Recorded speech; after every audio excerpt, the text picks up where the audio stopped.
They just want you to sit in your chair and go, hip hip hooray, for the Western press and the Western narrative, regurgitating the same old, every single day, without the stop.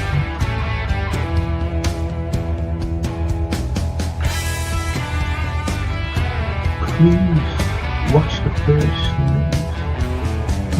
2 episodes, the second series. Look at that. Absolutely fascinating. And it was the first time the Beatles had really stopped being semi-professional almost.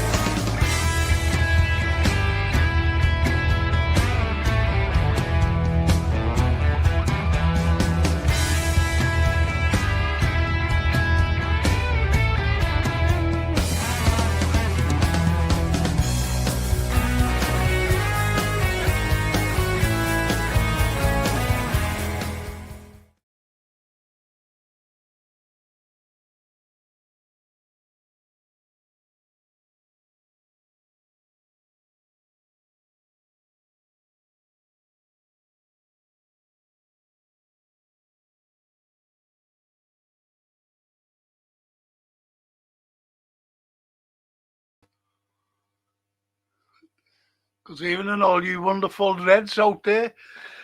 Great big game on Sunday. And what's happening on Sunday? Well, it's the one of the greatest, well, it is the greatest rivalry football clubs playing each other. And that's Liverpool and Manchester United. It's the biggest game, believe it or not, in world football. It's outclasses the Barcelona, Real Madrid, El Clasico games. It just outshines them. Everywhere looks at this game.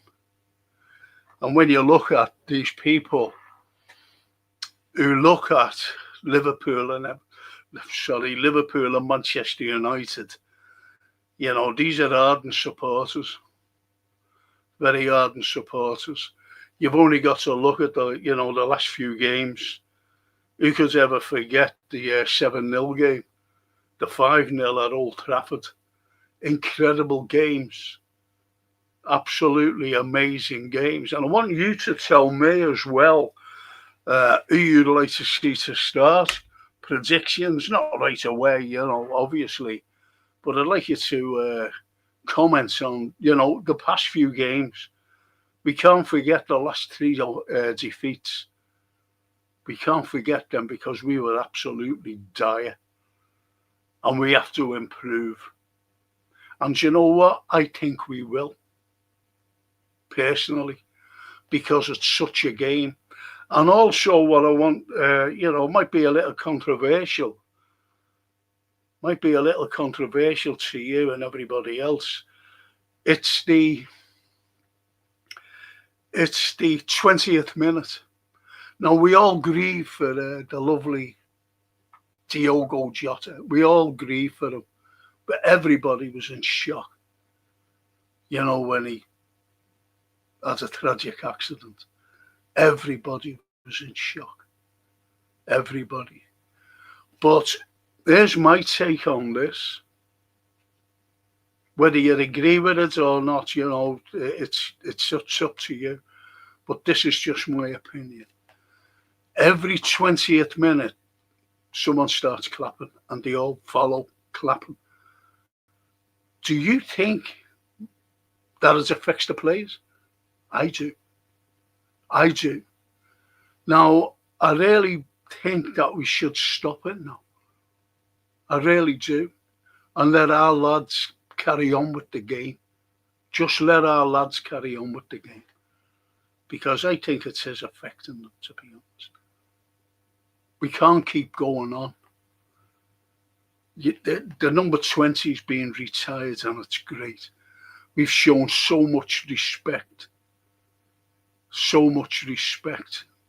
to Diogo and his family. Even the family of his brother Andre. We've shown so much respect. But that's just my opinion. I think it affects the players. this is why, you know, well, you know, you come to your own conclusions about that, but I really believe that it should stop. That's just me, though. That's just me.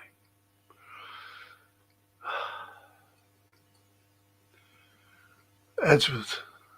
Football is back, Frank. Yes, it feels like I haven't watched you for ages. Still here. Still here moaning and everything. The beautiful Ambi. Edward, it felt like a year, but it's back. In caps, yes. Callum. Hello, Frank. Hello, Callum. And Edward's, you know, replying, absolutely, but he's in tears there, you know, laughing his little head up to Ambi. And Edward, get a win Sunday and hopefully a good performance. This is it, you see, boys. A good performance. That's what we need. It'll give us back confidence. And Callum says, Liverpool versus Man United, the North-West derby. It's the most, you know, we play other teams, as you know. You know, the likes of City, the likes of Everton, the likes of Arsenal there. And they even play each other. But there's nothing like the Liverpool-Manchester United game. Nothing like it. It's the most watched throughout the world. It's incredible who watches this game. Incredible. And I know what you're saying about, you know, the rivalry.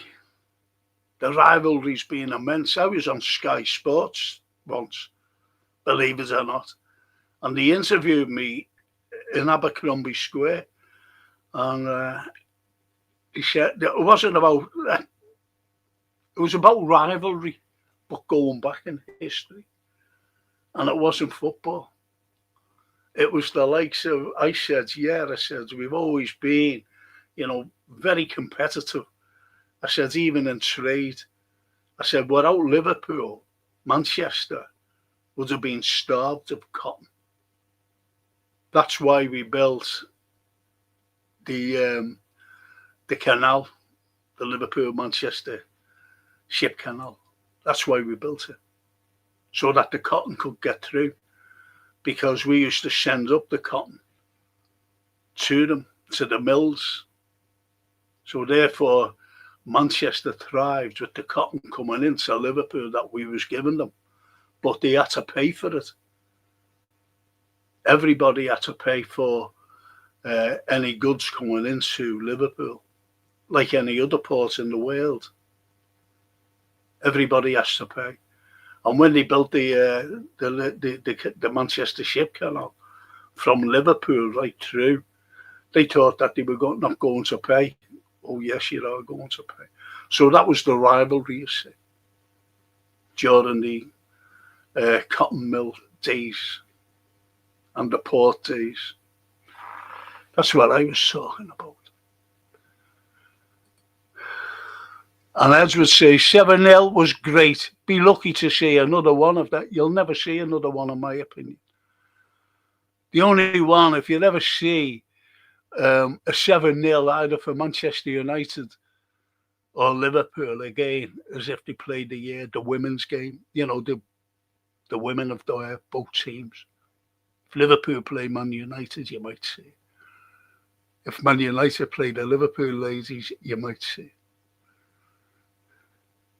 CW, evening legend, evening tea, how you mate? And Callum says, hostile Anfield Sunday. Yeah, it will be. Very hostile. This is what it's all about, you see. This is what it's all about. As long as we're not showing any disrespect with chants, don't like those chants that come out, especially from away teams at Anfield. I'd give a notice to every to every single club, to the away fans. If there's any naughty chanting, that's what I'll call it, naughty chanting about anything about Liverpool, you'll be banned. You'll be banned from Anfield, away fans. Because we have fans there that'll fill any part of Anfield, any part of it. And Callum says, Man United 0, Liverpool 5 was better for me. Nothing like it. Yeah. Over the top winners now. Yes. I don't think it was over the top because we trounced them. We were up 4-0 half time. And it could have easily been more, that game. That could have been 7. I always remember that game making that unbelievable. Oh, sorry there, Callum. Old Trafford equals old, yes, OT. Yes. I remember when Trent hits a shot. And the game made an absolute fabulous save when it was 5-0. And he just tipped it over the bar. It was going in the angle. It was a brilliant save. So you see, it could have been more. Excuse me. That's just my, my opinion that it could have been more. But I think that it could have been more easily because we just outplayed them. And Steve, my old mate, Salah will be back to his best on Sunday, says Steve Mulholland. Okay, so that's what I was going to ask. Would you like to see Mo in the team and Curtis Jones? Both of them. That was my question I was going to ask. Until Steve Mulholland spoiled it for me. But I'll still ask, would you like to see Mo in that side? Don't forget, Mo always scores against this lot. And it could kick off his season. And what people tend to forget as well, the first game of the season against Bournemouth at Anfield, Mo broke another record by scoring, the only player in the Premier League to score on every single match day opener. He bypassed the others, and he's the lead and the scoring in every opening game. And that's what people tend to forget. And Callum says the 4-1 in 2000. I was with LFC TV, and me and who was it? I always forget this fella's name. We were looking at the game, then we went in. Oh, and and we went in. It wasn't an ex-player; he's just like a supporter like myself. And we went in and did a live thing about the game.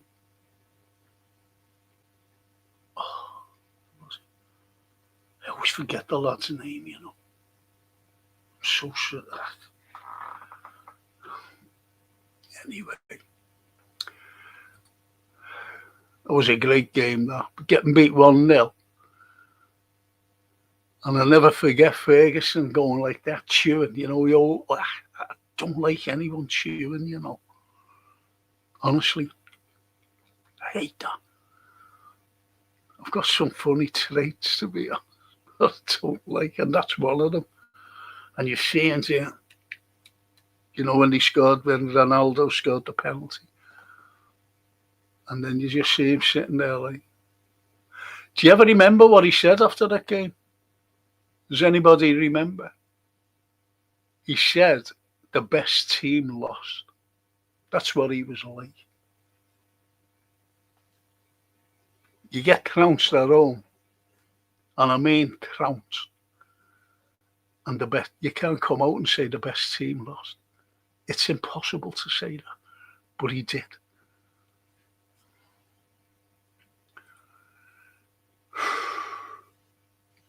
hang on. They done it, hang on, Callum. They done us 2-1 at Anfield, didn't they? 10 years ago. Matter over egg kick, I think. Their last Anfield win. Yet they haven't won in years, have they? They haven't won in years. I don't think Moses T is out of form. It's the structure, thank you, that he and others are struggling with. That's another thing, the system. And there's Slot saying, he's actually telling people, these journals, you go in and press conferences. He's saying the lads are working hard on the new system. The fucking system's not working. I can tell them that. And I said this, I think, last week. When I said, why didn't someone tell him? Why didn't the journalist just say, but it's not working, Arnie? Can't you go back to the old system that worked? That you won the league with? But that system was Klopp's. So I think he's trying to move away from the system Klopp had.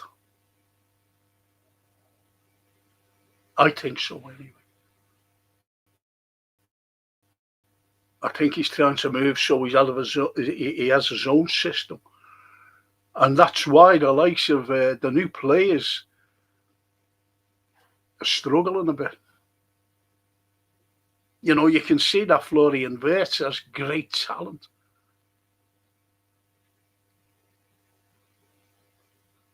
You can tell that Isak's got great talent. Ekatike, great talent. These are the new lads. Kirkers even, because he said it's very hard to get past him. Very hard.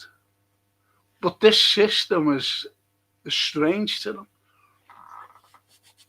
He's trying to bring in a Dutch system, which, well, I was 4 in 2009, so no. 9. That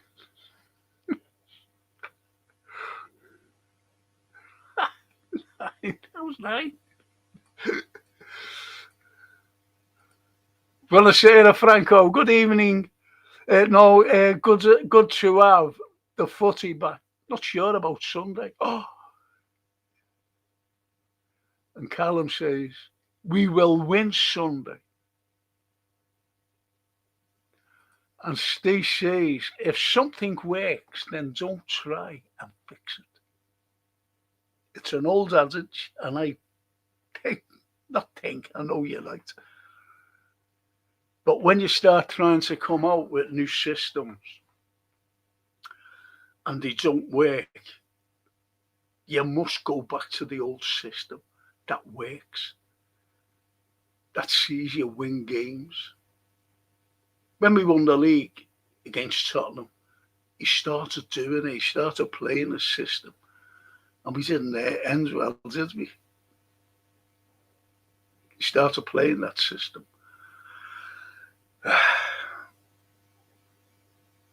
See, no matter how this podcast looks, someone will say, are you moaning? I'm not moaning. We just want the best for Liverpool. And if the system isn't working, this is what Slot said himself. He never said it's not working. He said that they're trying on the training pitch, about the new system. He said that himself in a press conference. So, you don't read it. What you read, you know what I mean? You've got to take with a pinch of salt half of the time. It's what comes out of the mouth live on TV. And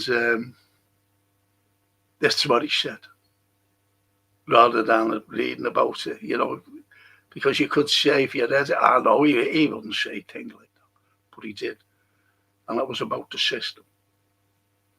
So let's see on Sunday if he persists with a system that unfortunately is not working.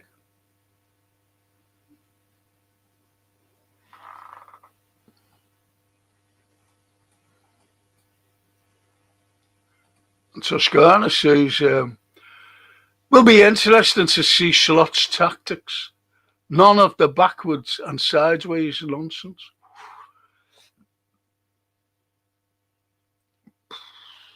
That's it, you know.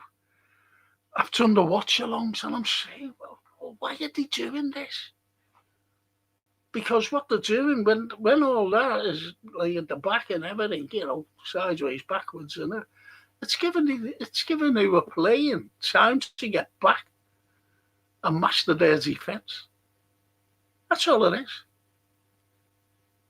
And when we go forward, finally get to go forward, they counter the attack. Crystal Palace said it. Crystal Palace. They knew it. They just played, we played right into their hands. And there's no denying that. No denying whatsoever the way Crystal Palace played. And don't forget, they could have gone in 4-0 up half time. 4 or 5-0. So it could have been a lot worse, the scoreline. Could have been a lot worse. But it was too late. And Callum says, Van Dijk and Joe Gomez. Go Gomez. CVs. No Canate then for you. Even if Frank says the lovely Irene Evans. Hiya, Irene. Hiya, sweetheart. And Callum says to Toscana, that's every side these days. And that's what she mentioned before. Will be interesting to see Slot's tactics. And none of the backwards and sideways nonsense.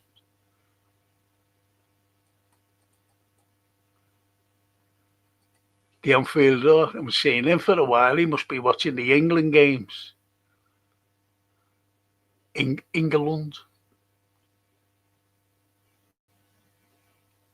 Even and Frankie, lads, and a wonderful chat. Hope you're all well. Look at all those for me.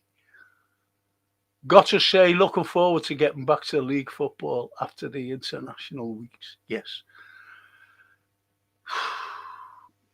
Totally agree with you there, Red. So, totally agree with you, mate.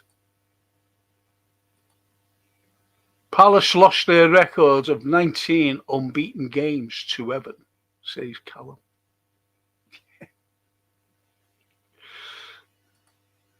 There's always a time to lose. Don't forget this season, Man United have never won back-to-back games. Never. Someone said, if we get beat, I'm not saying, it's on some pod I was looking at. If we get beat, I've never seen us get beat 4 games on the bounce. And they're forgetting, like, when we played, remember, when we lost 6 games at home? I'm not saying on the bounce, but, I think they tend to forget about that.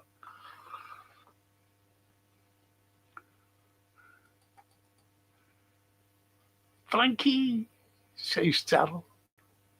Oh, Barry. Even and Frank and everyone, hope you're all well. Yes, Barry, thank you for joining us. Thank you, Darryl, for joining us. Thank you, mate. Yusuf. Toxic and negative Yusuf is back. I never said that. Callum never said it. Anfield Road never said it. Darryl never said it. Edward never. No one said it. Toscana didn't say it. But Yusuf himself said, I never look forward to watching Liverpool games now. I hate this fixture.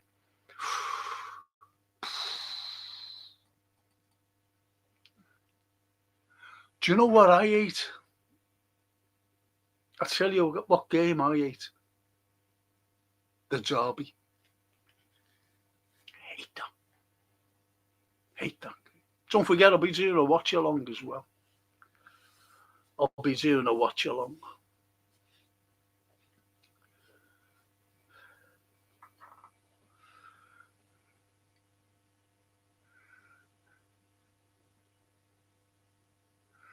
I hate this fixture. Esmond, lads, they had this very sphere off the Anfield Road, Esmond. And Darryl says, Marmalade, Bradley, Gomez, Virgil, Robbo, McAllister, Jones, Szoboszlai, Gapco, Ekatike, and Salah.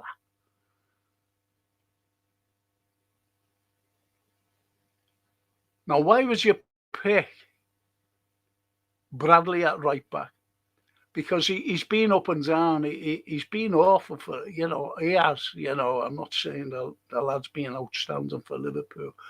But was it because he did well about like all them pirouettes and everything he did in the Northern Ireland game?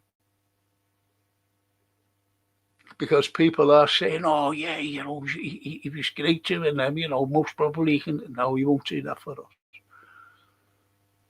But, and it's a big but as well, I think he will play. I think Slots will play him. And Archie. I like Archie. Hello, everyone. Hiya, Archie. Good to see you. And Callum says, England till I die.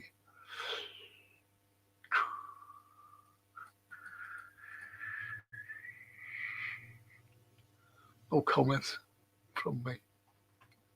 It's only one team for me. Liverpool. Only one international side. And that's the Azori. From a kid, I can't even see me and how little I was supporting the Azori. I support the England cricket team, strangely enough. And our crap tennis players. Anyway, the Anfield, TW, how are you? He's good, Anfield. I'd rather watch this than England, says Tosca.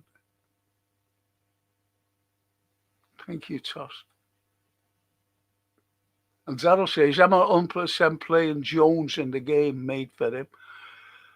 Yeah, that's what I was going to say. That's what I did mention, actually, Darryl. Would you play Jones and would you play Mo? Because everyone's saying about Mo being out of form. Someone put a great picture up on that Facebook thing. And you see Mo and he had the ball. And no one up with him. And there was 5 players converging on him. 5. Think about that. It was a great picture. And it wasn't AI either. United have never won back-to-back under Amarim, says Yusa. Let's hope it stays like that. Does everybody agree that we have to improve, though?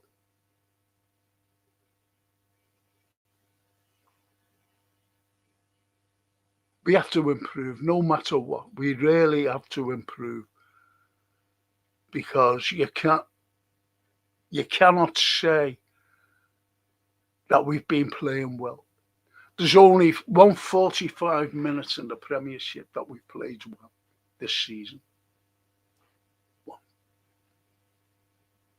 And that was against Everton, where we were excellent. Someone will say, oh, well, what about when we went 2-0 up against, you know what I mean, whoever.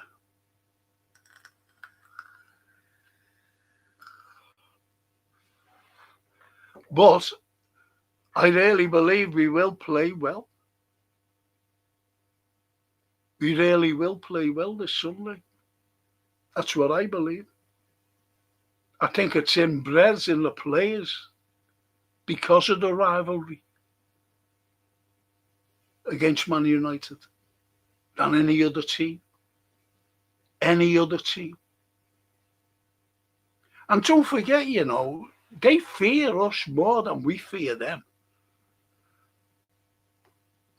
All teams, including Arsenal, Man City, any of them, name them, they fear Liverpool more than we fear any of them.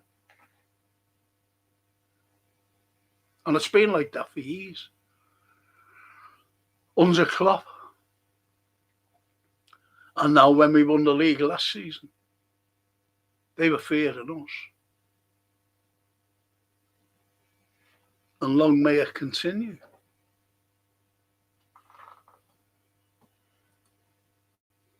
Callum says, we haven't beat United at home in 3 seasons. But isn't it about time that we did, Callum? That's what I mean about, we've got to start playing the best we can. I just don't want that system to... I just hope he dispenses with that on Sunday. I just hope. I want to see us. Every time I've done a podcast, I always say, I want to see us in the faces. And stay in the faces all through the game. Every team we've played. And Barry says, missed some of your streams. Kidney stone. In Aussie for... Oh, go away, Barry. And had to leave Dubai after what? Go away. Friggin' hell, Barry. I had them once. Oh, shocking. And I got this dye in me. Put this blue dye. Oh, the pain was... when I was having an aneurysm, not so long ago, that's what these young ambulance people thought that I was having. What was wrong with me? Kidney stones. And he brought me to the wrong hospital. And that's when I died. It's funny, like old friends and say, oh, did you see anything? Did you see a light? Did you see any figures with a beard? No. Zilch. I didn't even know. Oh, that's horrible, that, Barry. I'm glad you're well now. You must be well. You must be well. And Callum says, negative Nancy Youssef. Oh, shit. Got to say, my favourite is Manchester City games. Well, there you go. You see, no matter how you look at it, Callum, this is the fixture. I'm not just saying Liverpool fans and Man United fans, because, like our fans don't like this fixture. If you know what I mean. It's just like I don't like the Everton fixture. Hate it. But other fans, neutral fans all around the world tune into this game. Whether we like playing them or not. Or, Man United fans, whether they like playing us or not. And don't forget, this is at Anfield. And Youssef says, if I see Bradley in the 11, so there you go. And I just hope he's not going to get picked for what he did for Northern Ireland and the pirouettes. You see loads of picked footage of it. Oh, look what he did.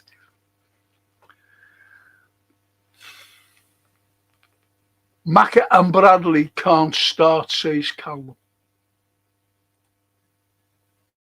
See, that's hard hitting that. Really is. I like these, honestly, I really do. Good comments coming in, strong comments as well. I'm playing Bradley, Frank, says Darryl. Don't want to see Sobbo there again. Now, there's, as I only watched 2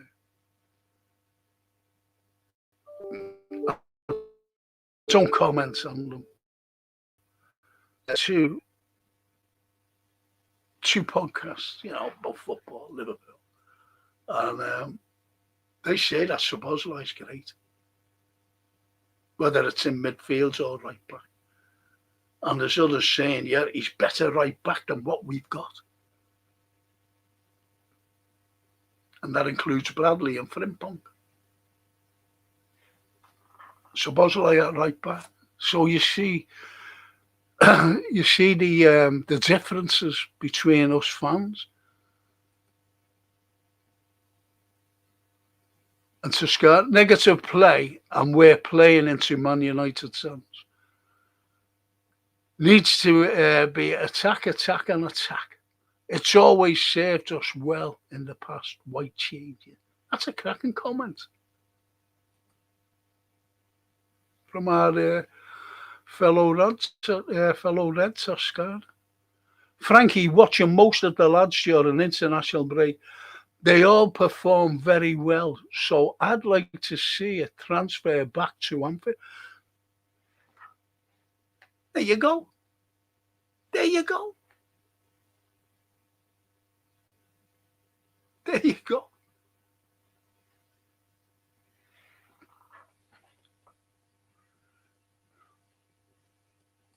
Why not?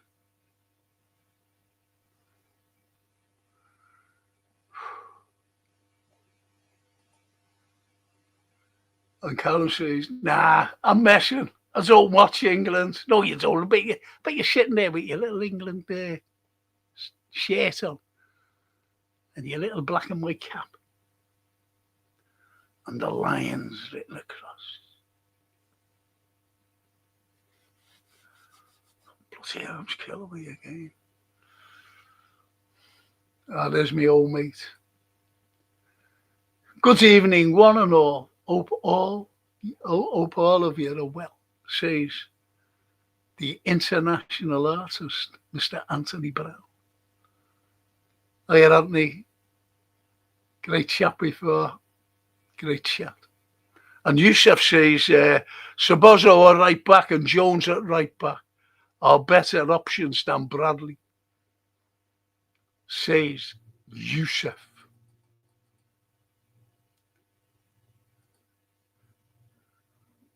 And Callum, lads, Trent is back from injury and he's fit to play.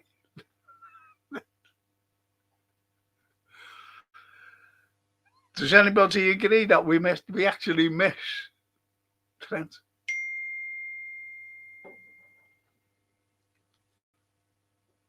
Hey, I'm gonna put my glasses on, people.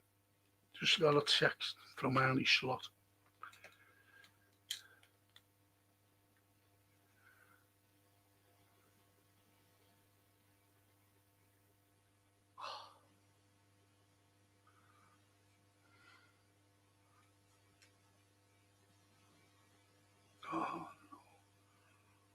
Oh, fuck.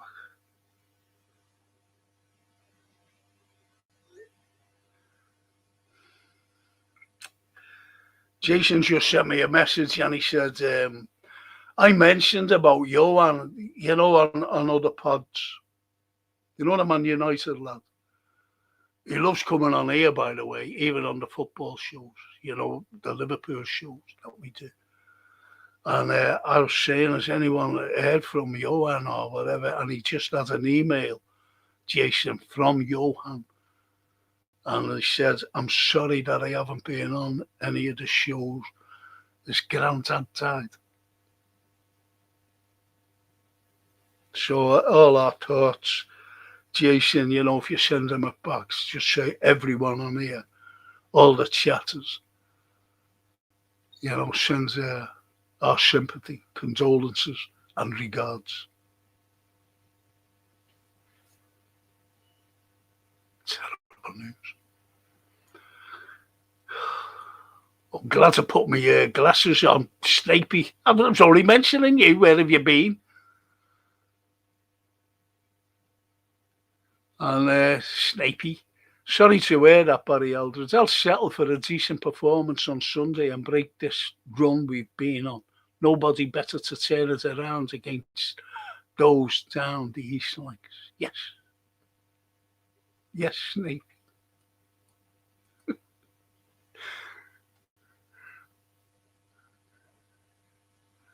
Dictionary call it Snakey. And Tusker, yes, if we don't, we won't finish in the top 4.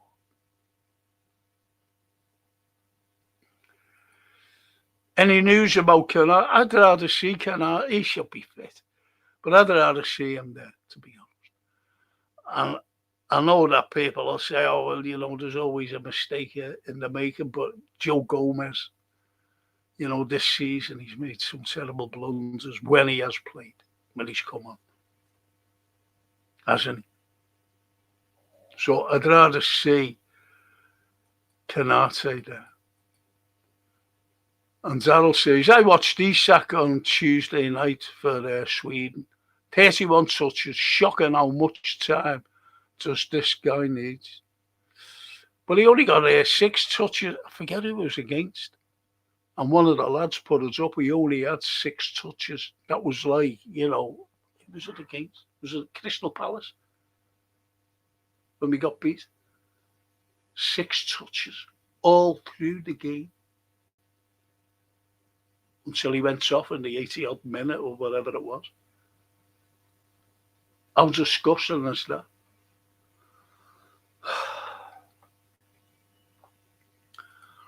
And Barry says, thanks, Snapey, and absolutely got to find a way to get this team playing again, mate. Totally agree with you, Barry. We've got to start playing well. We can't go on the way we have. Hi, Frank and everyone. Like and subscribe, says Christopher. You've got all my details, haven't you, Christopher? So just let me know, mate, when. That's all, when. And Christopher says, oh, yeah. And the Ambi said, I think he's injured. That's Kanate. And Christopher says, just want to see us win. And I think we will. That's it. That's it. Toscana to Barry. Hope you're feeling well. Yeah, he'll be okay. He should be anyway. Evening, John Franco. Hope you're well, kiddo, says the IBR. Yes. I'm just in terrible pain at the moment with my bloody left arm. The elbow. It's horrible.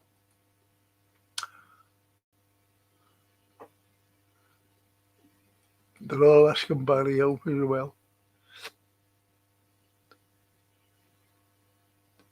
And Callum says to Daryl, he missed 4 or 5 weeks of pre-season. He did.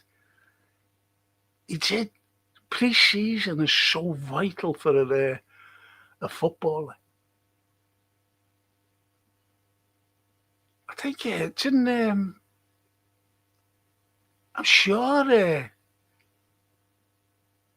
don't know whether he was injured or not. McAllister, I think he missed some of it as well. The IBR, I think Bradley will start anyway. Okay.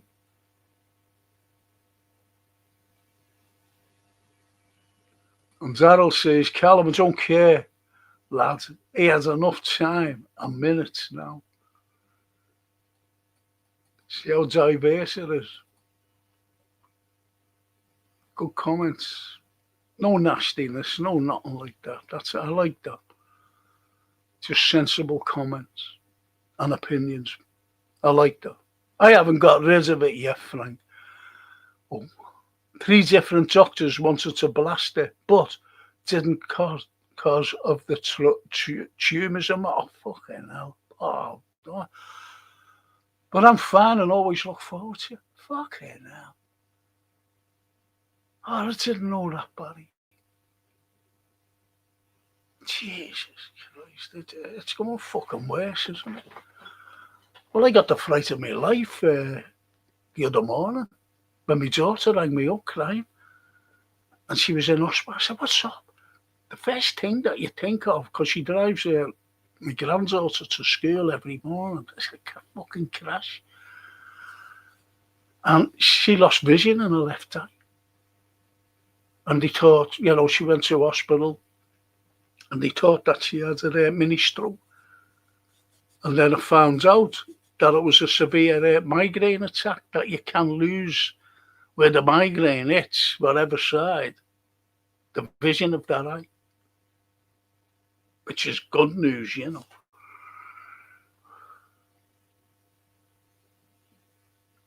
And thank you, Barry, for that. I really appreciate what you said there, mate. And Callum, Darryl, it was his first 90 minutes since May. There you go. There you go. It's Isak he's talking about. And Barry says, thanks, Toscana. I don't think I'll worry about anything. More bothered about something. The illness, yes, Jesus.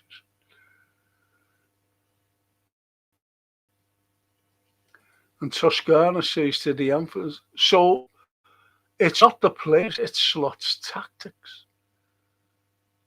And Toscana to Barry, best attitude to have. I keep telling myself the same thing. There you go. Thanks, Christopher. And yeah, Darryl, so sorry, Johan, mate. That's nice. That's nice, that, Darryl. Well done, mate. And Christopher, yes, the moment we do miss Trent, but by the end of the season, we won't. And that's the optimism of Christopher. My old mate, Paul Bay. Good red. Good evening. Evening, Paul. Evening, mate. And Barry says, absolutely, Frank. We don't want bad news for anyone. That's why this is the best chat. Yes. Thank you, Barry. Thank you, mate. And Christopher, condolences to Johan and his family. Jason will pass all this on to Johan, because Johan's a lovely man. Lovely fella. And Barry says, I will play Canate with Gomez at right back. Oh, how about that? See, don't forget, Joe Gomez can play in any position along the back of line. He can play right back, right side at centre, left side at centre, and left back, which he has done in the past. Good shout, though. And Stephen, I forgot about the Liverpool Legends game last Saturday, but the Reds won 1-0 away to Chelsea and seen the highlights. Ryan Babel up front on Sunday. Remember when he scored against United in that 4-1 game at Old Trafford?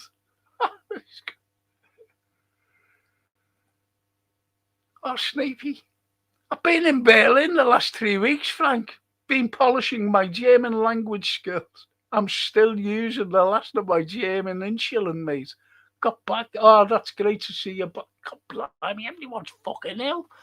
Look at me, I'm sitting here in chronic pain. We're all ill.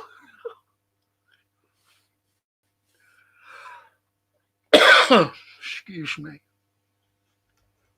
And I've been waiting for a physio for it's 3.5 years now. Put on the back burner.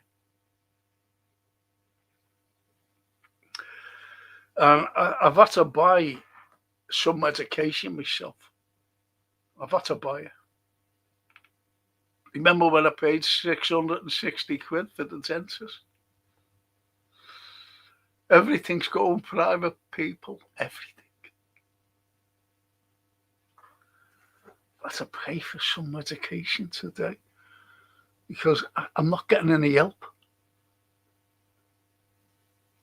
That's why Francine was down. She does all that for me. I haven't a clue.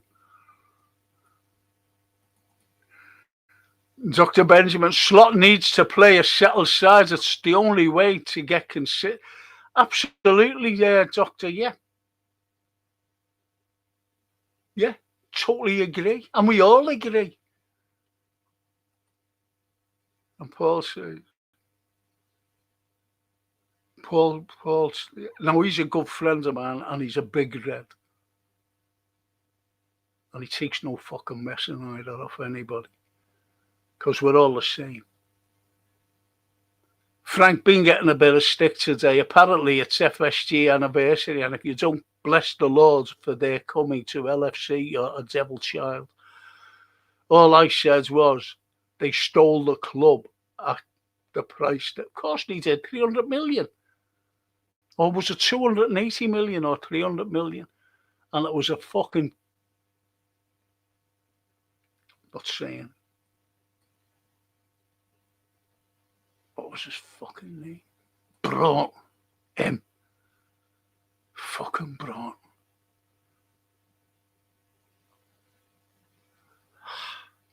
Enough said about it.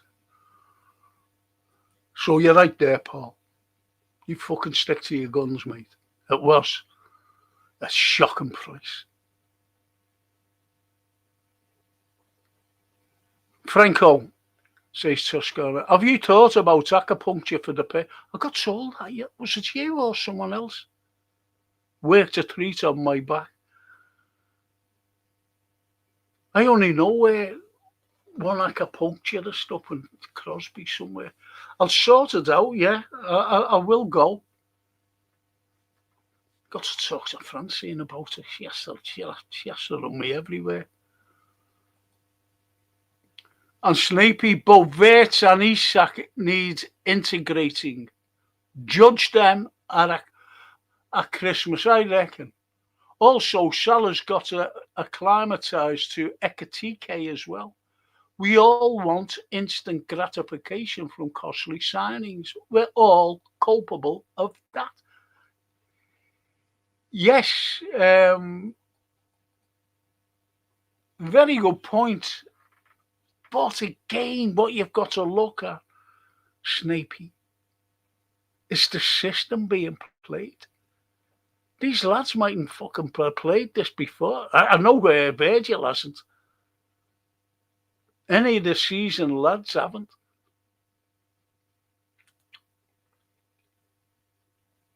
And this is why people are saying we miss Diaz. The wrong lads was sold.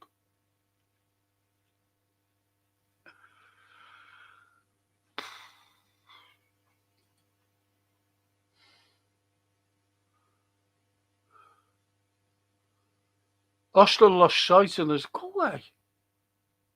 And didn't know who I was. Go away. And couldn't speak. This was 8 weeks ago. Thought Austin as a stuff. Go away. Turns out it was they are. It's that fucking scary. Well, that was same with Francie. She lost the sight driving my granddaughter.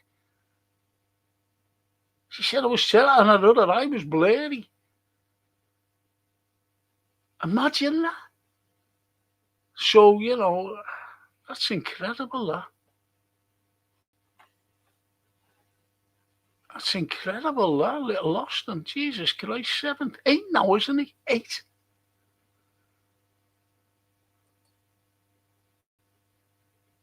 Well said to Barry, says Tuscana. It's shocking, that devil. Honest to God, mate.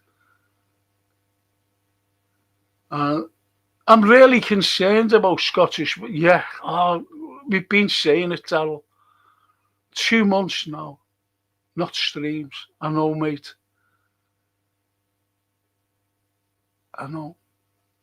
And we've been, I've been asking on most streams. I've been doing. If anyone gets any news.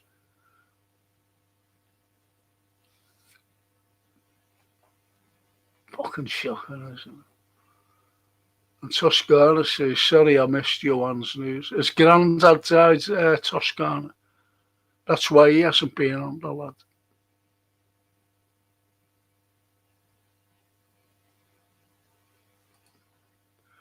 And Paul Burke, you know what, Frank? Here today, some ex-players saying LFC will sell Vert at the end of the season. Really? 7 fucking games? Come on. The boy's only 21. Well, he's 22, isn't he? It's pathetic.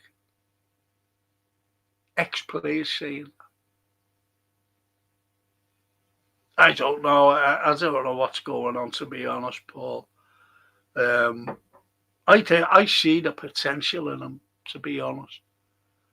Albeit that he's very quick.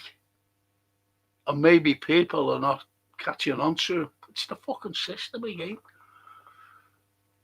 You stay there and you... Like, Kirkus is getting stick as well. But he's playing... I keep saying when I'm doing a watch, he's playing under orders. You see the shiny head, and he's standing on the touchline and he's going. That's what you see him doing. So he's giving out orders, and people are moaning at, about Kirkus. But it's everyone else as well, I suppose.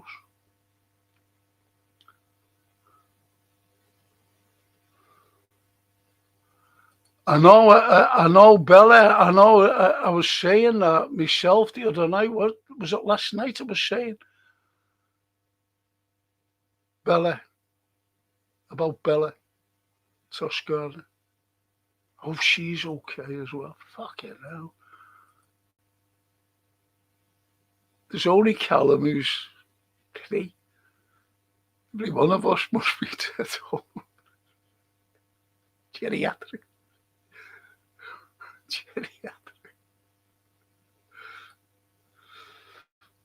This chat should be transformed to a care home or hospital franchise. I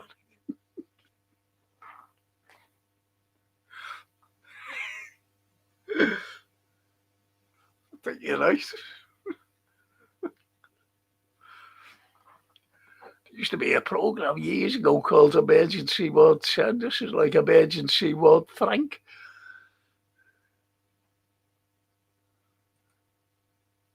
And Callum, Frimpong is fast as fuck, boy. We need to start him now till the end of the season. That's what I mean.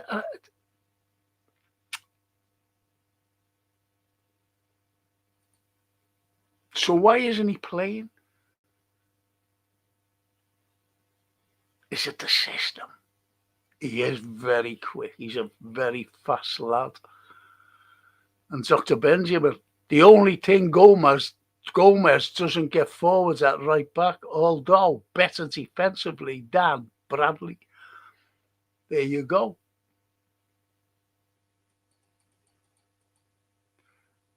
I've got to say, I really have. I've got nothing against Bradley. Now, don't you think that he's living off that Mbappe tackle? People have just got that in their mind. The Mbappe tackle. It wasn't an unbelievable tackle as well. But he hasn't done it since.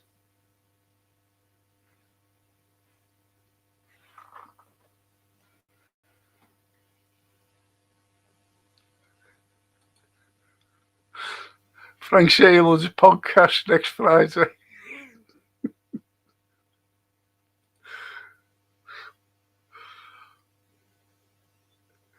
And Snapey says, I tried acupuncture once. It just gave me the needle.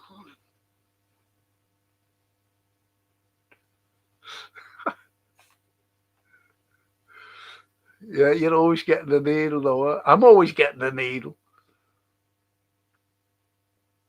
By saying I'm always moaning. Diaz wanted to go, says Christopher. He wanted to rise. I know that for a fact. And he didn't want an astronomical rise like, Mo or Verge or any of them. He just wanted a rise. Believe that, Christopher. So we said, fuck this. I might as well go. I think it proved when he, all his spin was saying he wants to go to Barcelona. Where did he go? Never went to Barca. Did he? He went to Germany. Oh, please. The Bundesliga. With Bayern. And is playing great.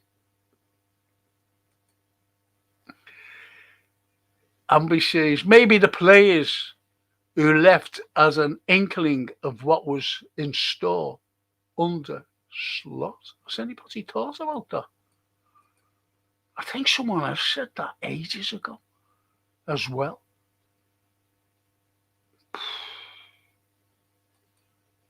That's some shout there. Did you watch the video with Howard Gale and Curtis Jones and Tuxton? Really good.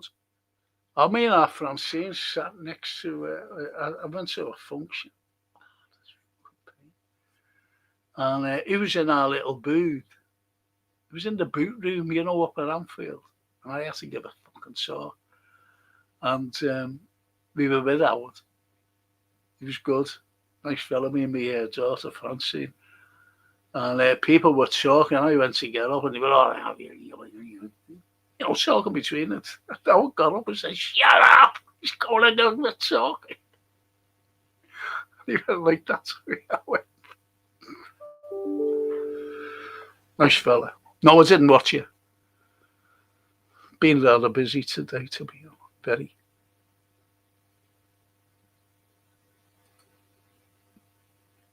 Busy sleeping. I was wondering, all of a sudden I'm sleeping very well.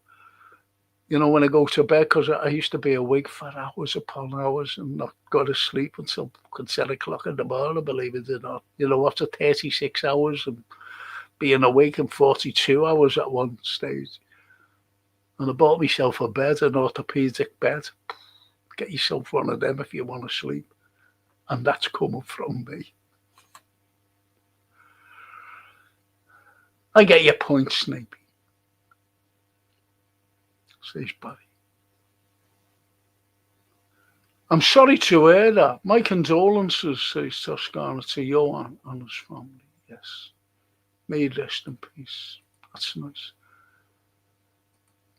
And Paul says, we had a talk about Slot last season when he came in. Sorry, not for me, the Dutch so-called master.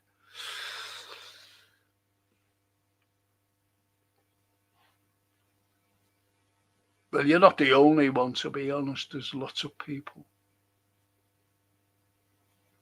Lots of people. And this is why he's trying to start his new system.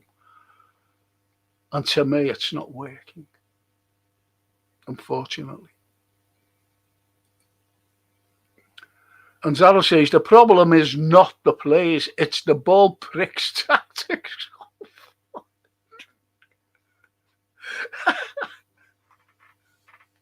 Says it is, Daryl. Tactics. Play 11, stick with it, week in, week out, try neat things. Constantly, never works out, yes. But wonder if Annie's looking at this thing.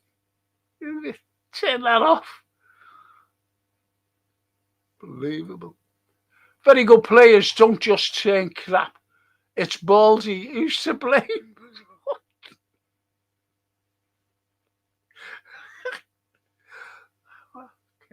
I'm going to go with Slotty. Kirkers needs to get the right balance.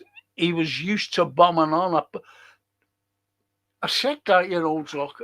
I don't know whether it was privately or on a pod. How come he's changed so dramatically? It was on my pod. From what he was doing, that's why we bought him. And don't forget, Slot hasn't got a say in who comes in, I hope you know that. It's Edwards. Anyway, he was down the wing and you know, wow, yeah, he's got this fella. And crossing the ball as well. But he's not doing it. He's being told to, you know, go up and come back. But he doesn't go up far enough. Sometimes he forgets himself and ends up at their byline and crosses it. Most probably he gets told off for that. It's tactics. You can't look at it any other way. But we just have to see on Sunday. Needs to get the right. That's a cracking shout, though. From the dock there. Cracking shout. And Daryl Toscana, it's Baldy's fault. It's his team now. Had it easy with Jürgen's squad. Now, that's another thing as well. And it's not only Daryl who said that. Someone said that he doesn't know how to play them. He doesn't know where to play them.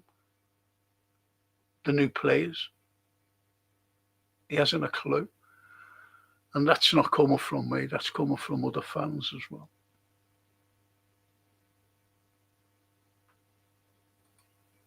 The Snapey.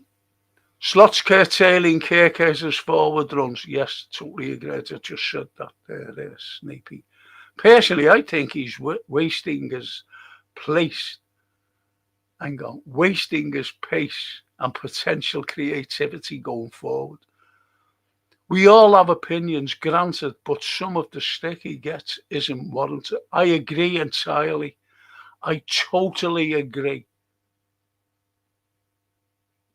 I really do. That's a cracking shout. They're all great shouts. They're all great shouts. And Toscana definitely, and he looks the stubborn type as well. You're right. P.S. And it's not a postscript from Toscana. It's this person. Mascherano or Gravenberg.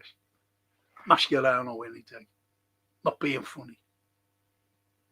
Not being funny. He was one of the best number sixes for Liverpool Football Club. Gravenberg is good, yeah. But he didn't, he never ever done anything that Mascherano. He was everywhere, chasing everyone, bringing them down. Chased them, tackled them. Chased them, tackled them. Anyone who had the ball. Mascherano. Great he was.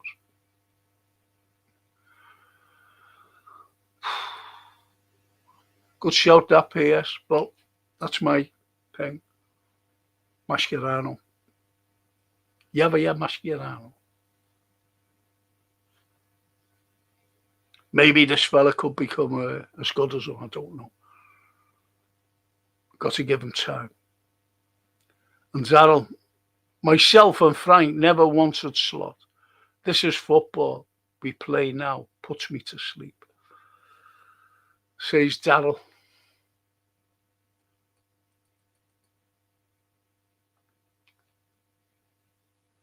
And the IBR to Daryl, I don't like slow possession, tappy football. Yeah.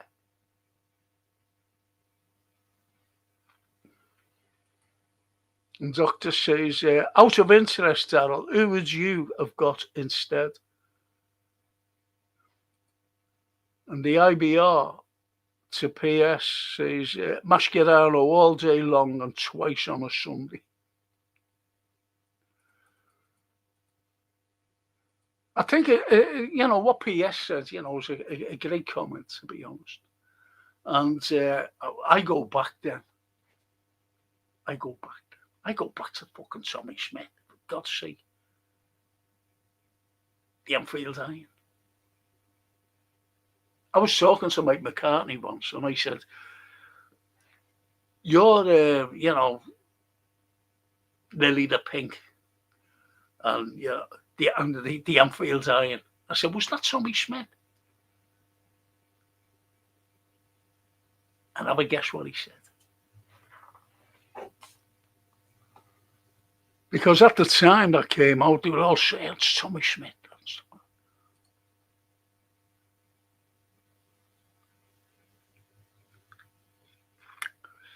I think it was the mastermind behind last season, and since he's gone, players have regressed. There you go. Yeah, the ex-Everton lad. He went to Ajax, didn't he? Heitinga. But they're all Dutch lads in the backroom staff. They're all Dutch lads.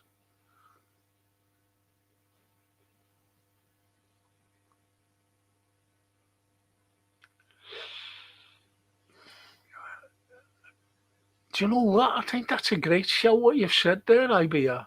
I really do. And has anybody else thought about that? Because since then, since he's gone. Anyway, Barry says, Kerkez has made many overlapping runs, but Gapco cuts it in and shoots. And he hasn't been playing too well, has he? And it was our last game against. And they were all saying, and they were surprised that he was actually picked and not dropped for Ekatike.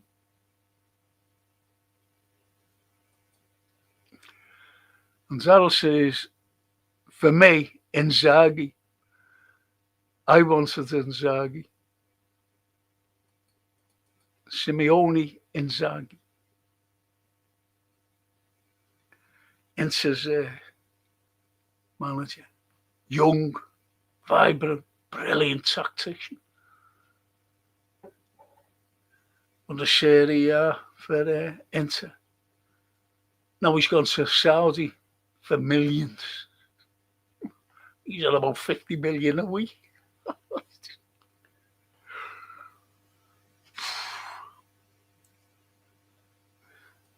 Yeah. Simeone, Inzaghi. And Barry says the club won't put up with it for long, I reckon. No, they will. This is what they're like. Look how long we're with the Northern Irish fella. Festered. It festered. And the Northern Irishman should have been sacked immediately after the Stoke game when we were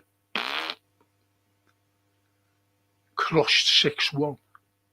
I said, sack him now. Wouldn't.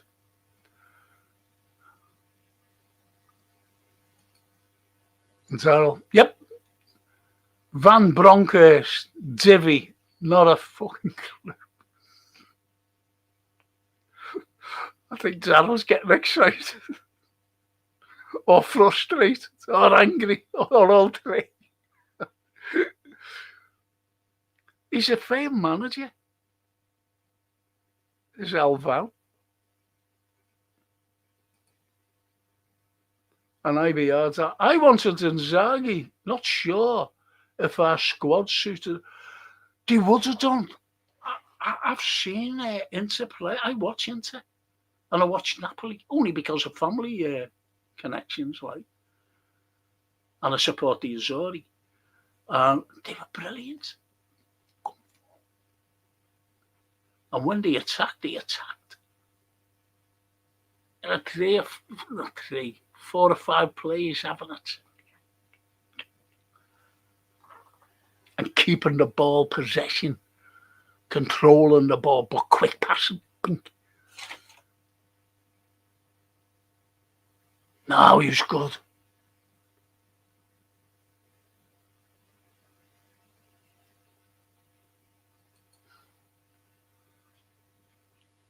I thought Baldy was going to play the same system as Jürgen, just tweaking it a bit to tighten it up at the back when required. But Jesus, it's the complete opposite.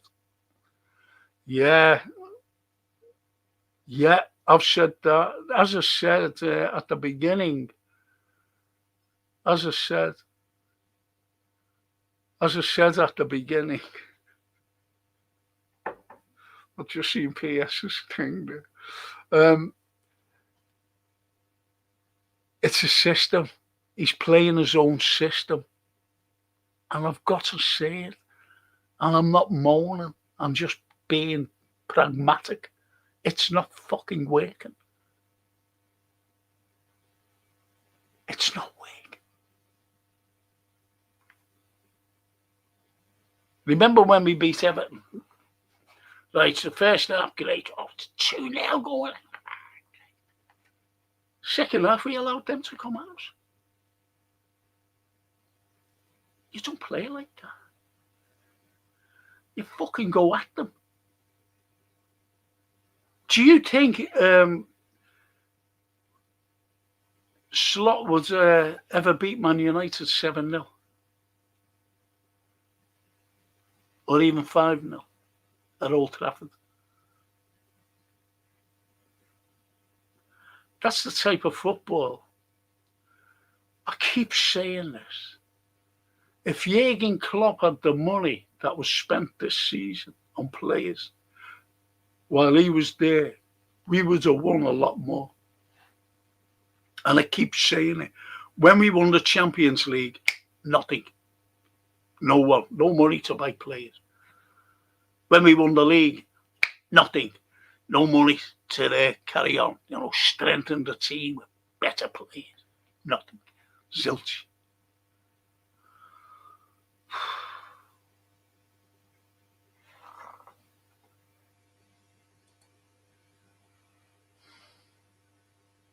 IBR.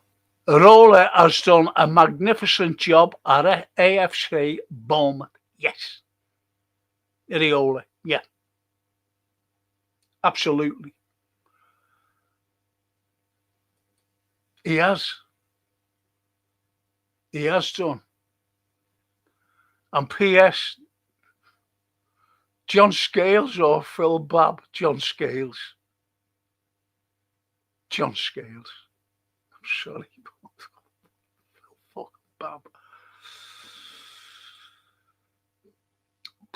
But you haven't said who you prefer either, P.S., mate.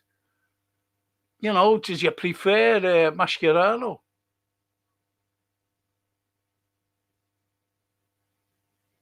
Or Gravenberch? And Paul, my old mate, you think teams worked out Gravenberch? Yeah. This season they have.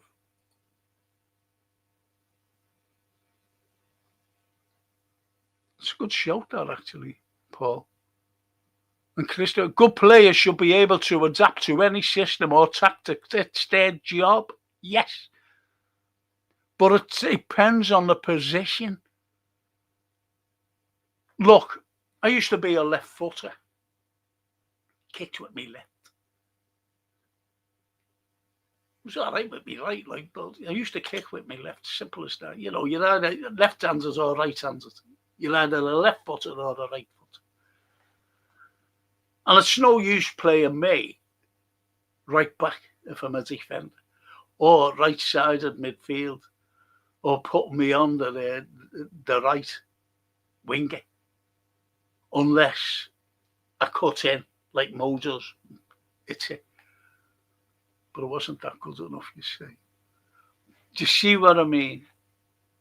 And these people are being played out of, these players are being played out of position. That's in my opinion. And the system's not working for them at all. As I said, I've seen great potential with Florian Wirtz.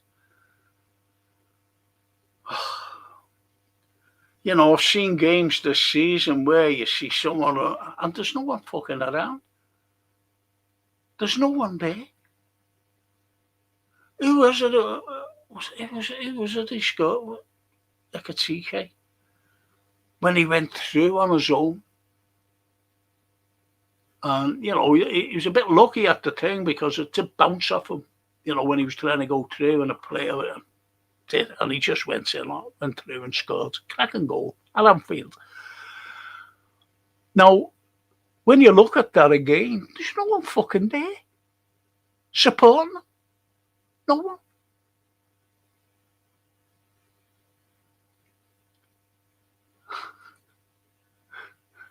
I mean, that should have here. Phil Babb was shockingly bad when he was bad. He was terrible. Like fucking McAteer, some professed fucking legend, eh? That's terrible. We've had some bad players. Unfortunately, I can't go to games today. But I've been to some fucking games with them fucking playing. I've gone, what the fuck? Great shout that idea.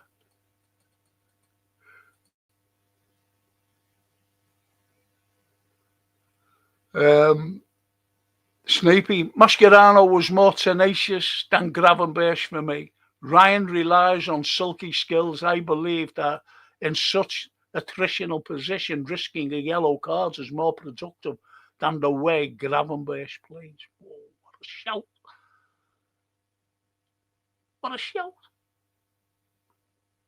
By the Snape. The fella who went to Germany and came back speaking German.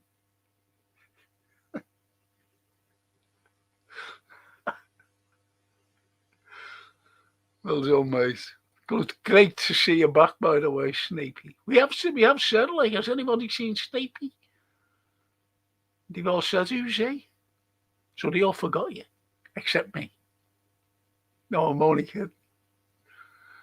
And Doctor says, Inzaghi is a good manager, but lack of English language is a problem. I would have interpreted it for him.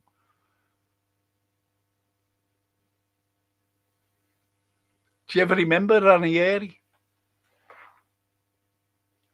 And there was a fella in Sarah when he first, at Chelsea.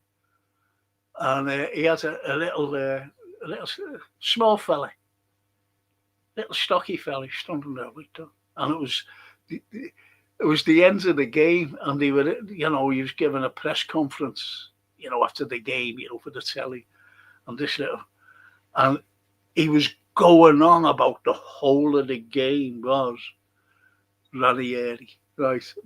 And he said, they looked at the interpreter, he was going on for ages, Ranieri, about the game, and he turned to the little fella, little cockney, and he said, what did he say?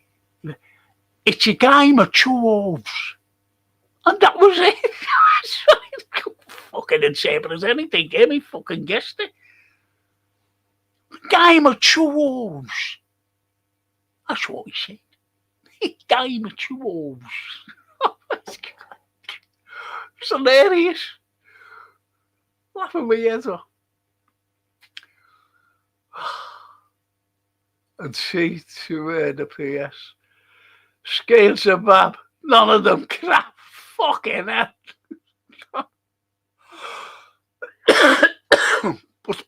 but Scales was better than him.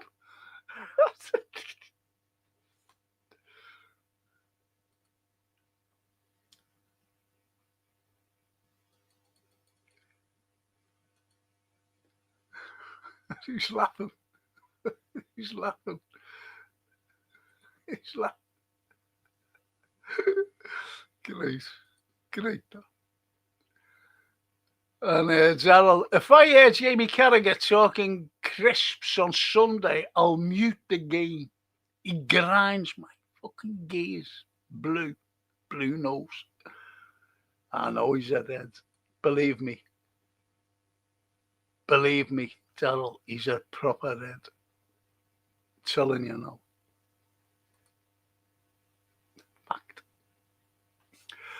T says, I'd rather play with 10 men than have Gapco playing for us. Well, you might as well say that we do play with 10 men. Because Gapco as being awful for some reason. And it's not that he's playing out of position, because he just goes on the left, does his usual thing, and cuts in, shoots.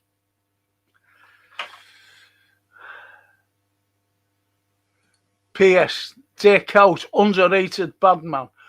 No, he was underrated, Dick. He was. But then again, I don't think he was, because I never heard anyone criticise Dick. You know, when I've been in the game, never heard anyone around me criticising him. And he was a workhorse as well. He was a workhorse, P.S.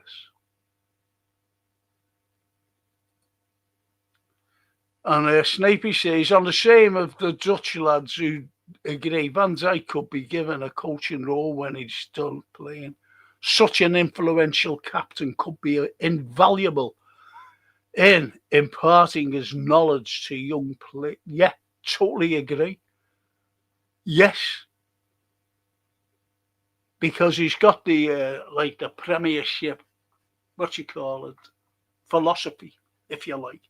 Not like the Eredivisie philosophy, which Slot has and his backroom staff. They've got the Eredivisie. And they don't light up the world, do they?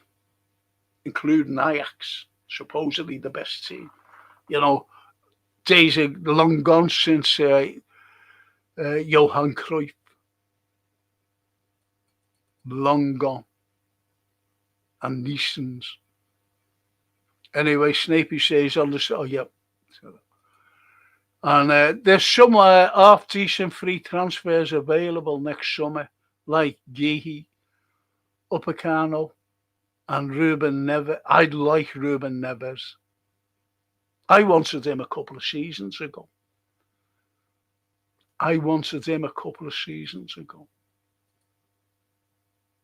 When Jürgen was manager. Couldn't get the money for him. But that's a good shout there, IB. But we should have paid the 5 million, shouldn't we? That's all, 5 fucking million. And Gehi would have been playing for us today. And Barry says there was a programme on BBC back in the Clough days about how football should be played. Were they Dutch coaches? Because I'm not sure they have the expertise these days for our league. No, you're right. God, I had the relief of that pain then. It's gone, just went. I've just got to keep my arm like this. See if it's okay. Oh, that's lovely, that. Free from pain.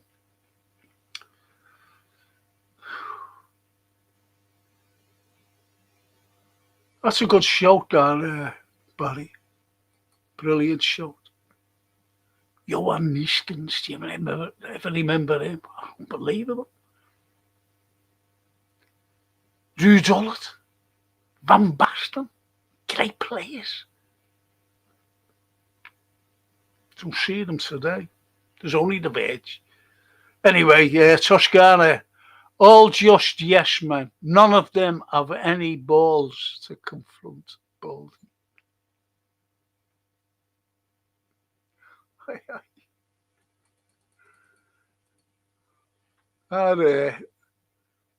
That's house though, Toscana. Blimey, got that fucking pain back again. TW, Slot recruiting his mates for, the Pratt Broncos just sits there looking at that fucking iPad. Do you know what? I was watching something, and I more or less said the same. Do you ever remember when they had an Northern Irish fella whose name I will not mention, and don't fucking mention him on there as well? You know what I mean? And he had his a fucking arsehole, some fucking Welsh fella from, the backroom staff of Swansea. And the Liverpool lads who hasn't made the fucking grade, never made the grades with us. Oh, what was his fucking name? And you see them sitting there like that. Along with the Northern Irish fella. We're getting fucking hammered. Like that. That was his backroom stuff. And you've got this fella, and you're spot on about Broncos. Ran Broncos. Failed manager. He was a failed manager.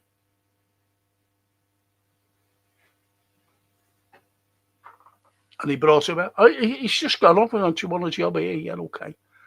To these fellas.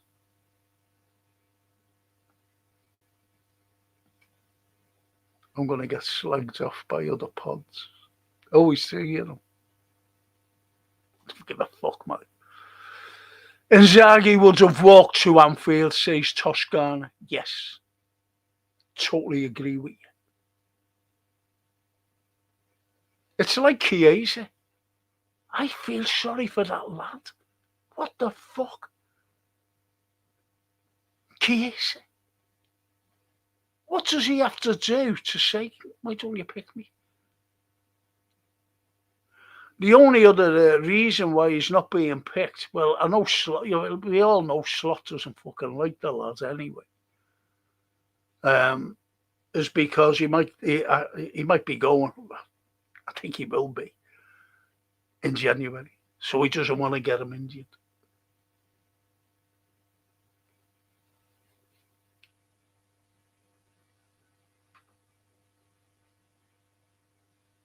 He would have done Toscana.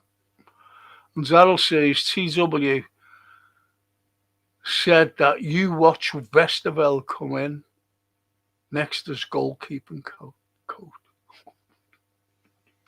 Sander was all right. Met him in Costco once. I said, "What are you fucking doing here? You should be in there." But he was a nice fella.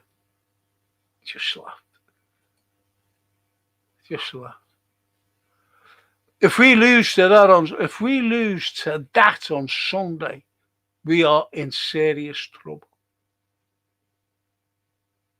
says Darryl.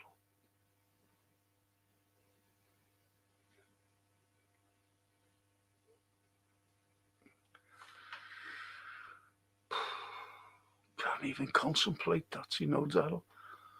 Losing. We're the champions, so everyone raises their game, so we must, says the Paul Burke. Yes. Everybody, even if we weren't champions, you know, Paul, they always raise the game against us. Always. And TW to Darryl, I can't take any more Dutch coaches or players.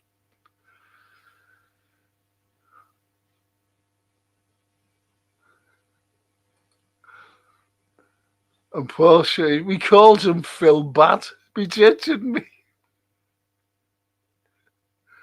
He was playing Phil Bad on, for fuck's sake. When the team was let out, you know, you're going in, you can't hear all the noise, and you go in, you take your place.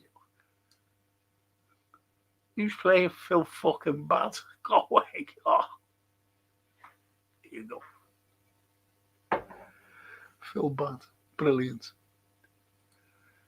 Gerrard loved the Man United games. He fed the crowd, and the crowd fed off him.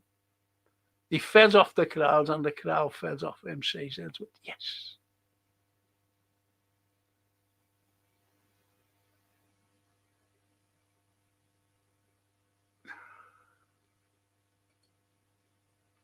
And Darryl says, "I disagree, people. I honestly feel we are relying on Gravenberch and Dom at this present moment." I think we're all fucking relying on it, not just them. You know, you might as well say, is Slot relying on? Is Slot relying on Gakpo? He's been fucking shocking, and he still picks him. You know what I mean? All right, he scored. I don't know. I don't fucking follow anyone. me. And someone said, oh, he scored 3 goals in 2 games for Holland. That's so fucking what? Who are they playing?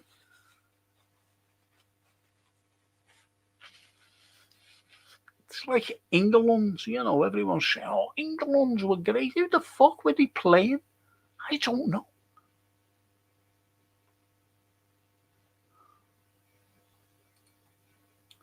IBR says, we seem to second guess our passing and players look lost at times. Plus, our pressing off the ball is disjointed and lacks intensity.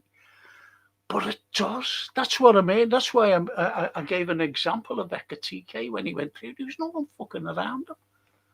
And I gave an example of that picture that someone put up on that Facebook thing. And there was no one up forward.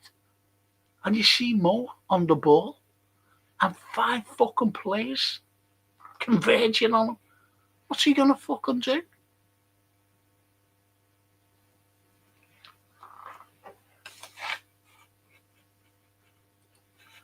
And PS says, for me, Matapi, hang on. Oh. Was underrated. He was the backbone of the force to winning ways. My honest opinion or thoughts, please. It doesn't get Matip. He was good. He was good, and he was. I'm not saying underrated as such, but he didn't get the credit. You're spot on there. You're so right there. And but the only fault he had is what I call he had a threepenny bit head. A threepenny bit head. And what I mean is, if you see the shape of an old threepenny bit, it's just have a fucking look at it. Google it. Old threepenny bit. Because if he headed it, it could go fucking one way instead of going that way. Or that way. And he missed some fucking sitters with his head. I'm not talking about his feet. He scored a couple, don't get me wrong, with his head. But mostly he missed them. And I used to call him threepenny bithead. But I didn't, really call him for anything. Because he was good. Good tackler, going forwards as well, got the ball. Don't forget he was a midfielder, you know. He was a midfielder and Klopp put him back. But he suffered terrible injuries. Excuse me. He suffered terrible injuries when he first came to Liverpool. He was forever injured. He called him cotton legs, Weetabix legs, crisp legs, if you remember. Oh, Matip Joe.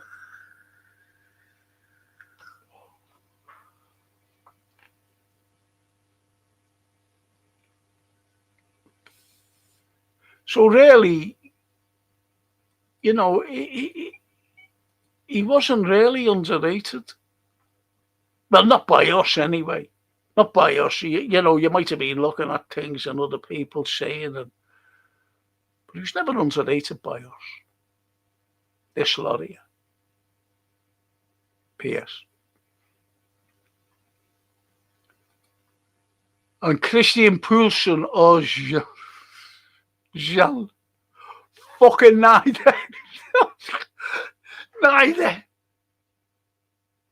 Do you know the way you get, look, show you.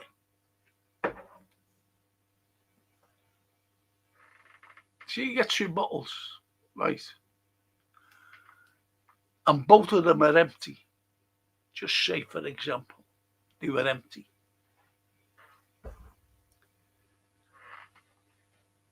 That was them. They were fucking empty of everything.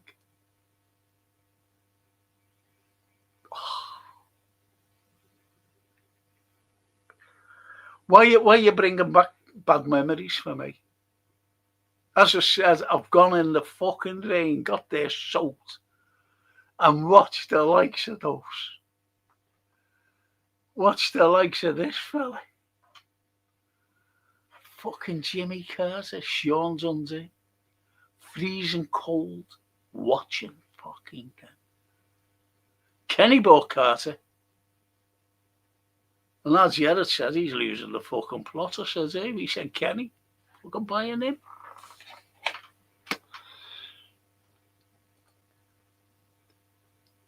Christopher, the interpreter was a legend. They only sussed him out after 3 weeks. Do you ever remember that Chelsea fella, yeah? He sussed. A game of choose.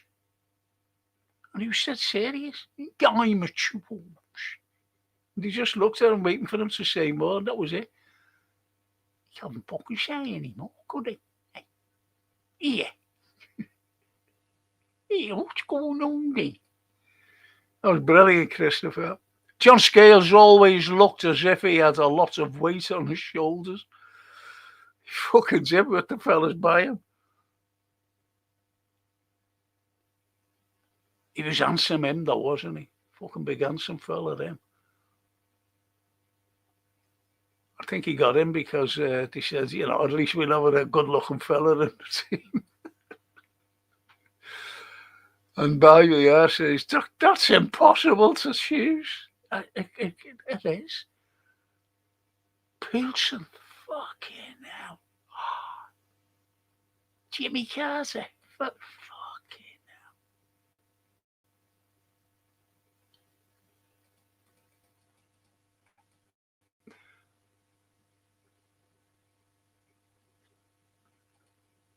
hell. Boris says, when Snapey was in Germany, he was munching Gladbachs.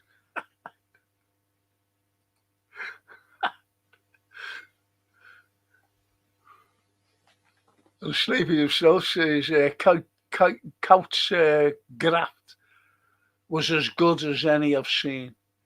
Okay, he lacked pace, but he scored some vital goals for us, including a hat-trick against, But I think Suarez's ball was going in, but he made sure, didn't he? And that goal he scored against Inter. Remember? And Steven Gerrard got the seconds, and that put us through, really, didn't it, when we had to go to San Siro.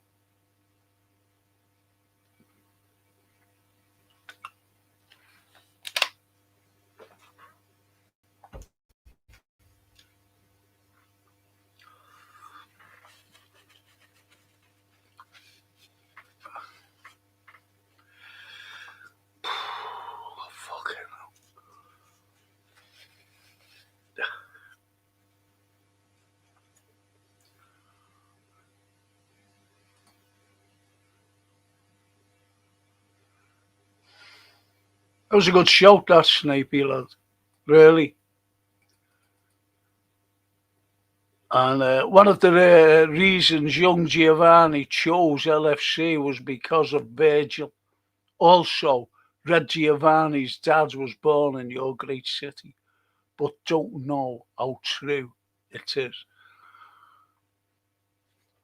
Chiesa's dad born here, could have been. Got a big Italian community here, and I'm one of them. Excuse me.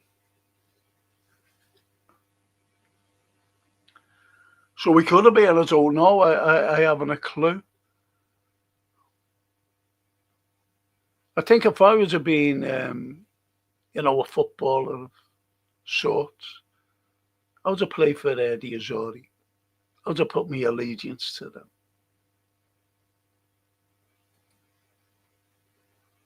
Snapey, Barry Aldridge. No, just sauerkraut. I don't like that stuff, sauerkraut. I don't know Toscana whether he was or not, honestly.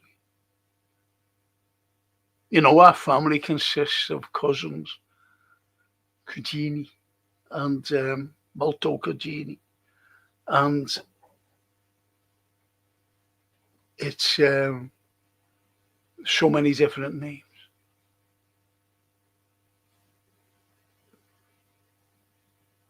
The cousins, that is. Our cousins. The best football we played under Klopp. But yeah, I'd go along with that, with Bivac. I'd go along with that as number 2. He was the mastermind, wasn't he, do you reckon? IBR. They said that he was the man. The man. The mastermind.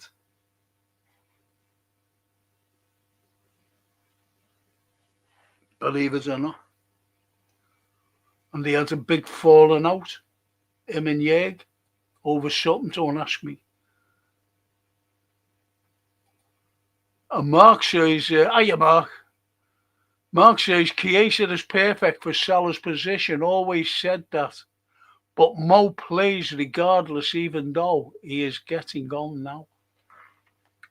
But as I said at the very beginning, Mark, you know, people tend to forget. He broke a record when he scored in the opening game. And please have a look at that goal. Come back then. Just have a look at that goal. Because he's over on the right wing. Someone lifts the ball up over on the left. You know, someone's on the left and hoops it up the left. And one of the, you know, the Barmer players is running for it. And Mo, you know, you're saying, like, you know, he's getting on now. But fucking Mo runs at it. For that ball. And gets there from the right wing. He goes right over. And gets there before the defender. And he's crossed from one side of the pitch to the other. Brings the ball down. 3 fucking fellas converge on him. And he just slots it in the right-hand corner. In the cup.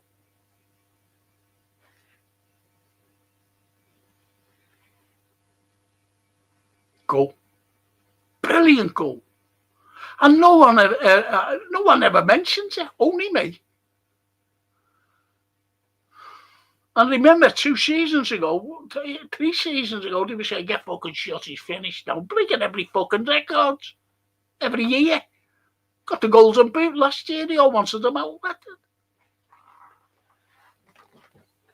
I'm not having a go at you there, Mark, honestly. Not having a go at all, mate. You know that. Just saying other people. I think one of our problems when we scrutinise our forwards is we are always comparing them to the statistics of Ian Rush.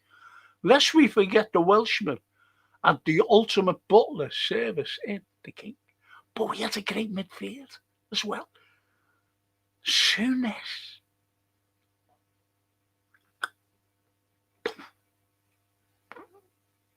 When he got to look at the midfield. Terry McDermott was one of the greatest midfielders. Excuse me, this fucking itch has come back on my nose. I mean, it's only around here, you know. Just around here. Or where else? And that gives me I can't like scratch it. You think, oh, look at it. You can't scratch it like that.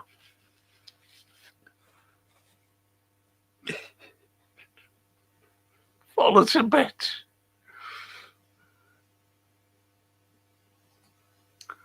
Great shout that, Snapey, lad. Great shout that, Steve. Paul Bear. Watching Gapco was like reading the same page of a book over and over again.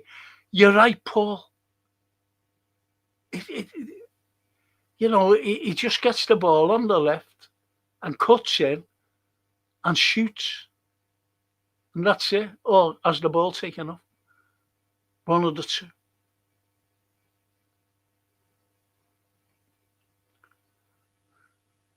The IBR. That's it.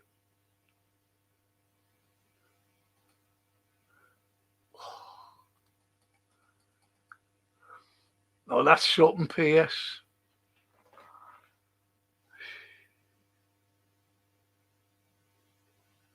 And you have to pick, Frank. No ducking, my friend. Well, I have picked everyone else, but you want me to pick now?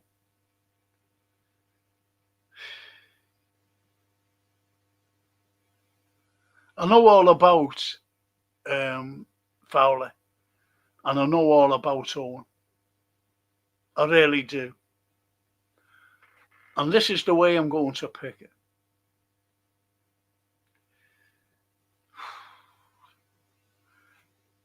The likes of Owen in 2001 won the FA Cup for Liverpool Football Club on his own.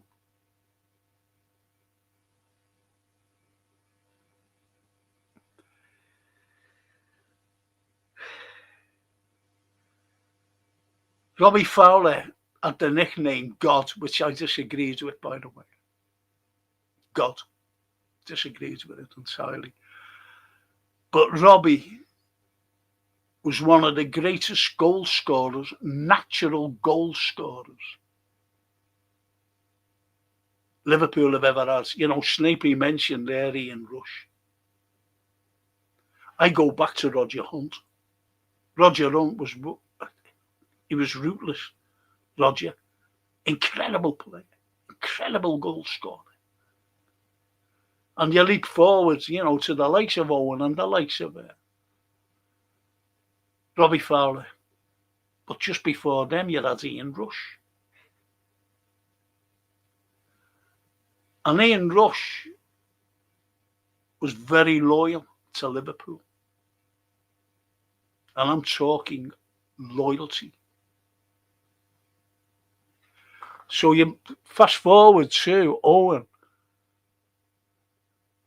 and Robbie. Now, Robbie was transferred for discipline reasons. I don't know whether you're aware of that. He was transferred.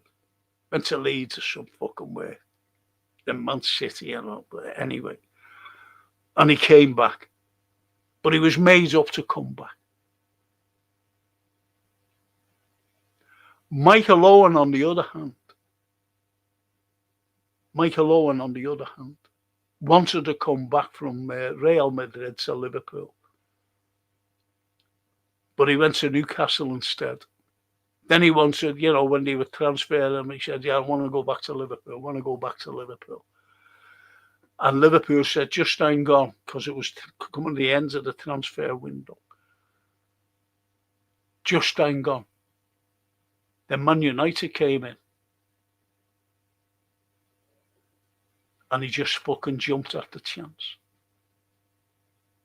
And that was a setup that by Ferguson. Ferguson said, I'll get up the fucking noses of those Reds. That's us. I'll sign Michael Owen. But Michael made the most dreadful mistake anybody could make. And that was go to Manchester United. So, he was a great goal scorer, as I said. Michael Owen. I'll never forget, I was in Italy. I only go to Italy for my holidays. And I just got back from Rome. And I ran in because I knew the match was on. And there was a little lad sitting on the couch looking at the telly. And I ran in and sat down. And we kicked off. You know, it was kicked off. And I'm looking like that. And the little lad, I didn't even know, he was Italian. And he asked me who Michael Owen was. Dove Michael Owen. You know, where's Michael Owen? And I got up, went over to the telly and I punted. I said, there's Michael Owen there. And he scored a goal. As I was pointing where he was. And the two of us were jumping up and down. The little Italian lad, who's Sicilian, by the way, was a Liverpool fan. And Michael Owen scored that goal against Newcastle, at Newcastle, St. James's Park. So coming back to, and it has to be Robbie Fowler. for them matters only. Robbie Fowler. Because Robbie Fowler was brilliant, albeit he went to other teams, then came back to us. Michael made the dreadful mistake of where he ended up. Dreadful. I hope that answers your question. And I'm sorry to go a roundabout way. But I try to balance it out like I balance everything out. Like I balance what's going on today in the world. Yeah, Jürgen calls him the brains, says TW. And he did call him the brains. I think you're talking about Bivouac, aren't you? Bivouac. What was his name? Bivouac. It's good, him. Craig Johnston or Craig Bellamy? Oh, piss off with these. That's horrible, that. I like Craig Johnston. And I'll never forget Jimmy Hill of all one. And you see, they were on Match of the Day. And a corner was coming. And Jimmy Hill pointed it out, at the end. When they show the highlights and then they talk about the game. And Jimmy Hill said, look at Craig Johnson. He said he hid. He was suffering from the flu. He said, that's how Liverpool players are, but they're terrified to lose the place. And this lad would play in any condition he has. He'd play with a broken leg if he need be. But he said, so I'd go for Johnson. I'd go for Johnson, IBR. Because he was a good lad. Bellamy was good. But Johnson for me.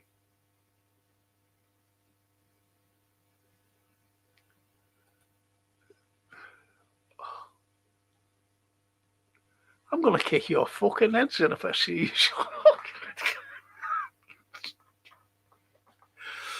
I've got to go with Rob Jones. The only thing there, Doctor, is that he had,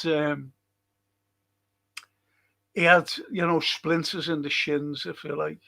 Rob Jones, great right back. Barry Venison was good for us, don't get me wrong. But Rob Jones, I have to go along with that. Albeit he suffered from. Mark, if Rafa gets the nod to come back until the end of the season, I think he'd sort this team out, playing 4-4-2. Wow, that's some comment, that. Wow. That's a big wow, that.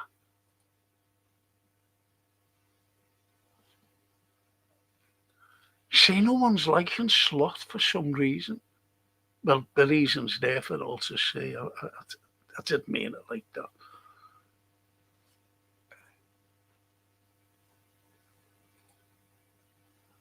And the IBR.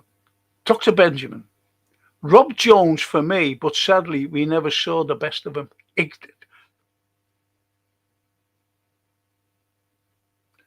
Thank you, IBR.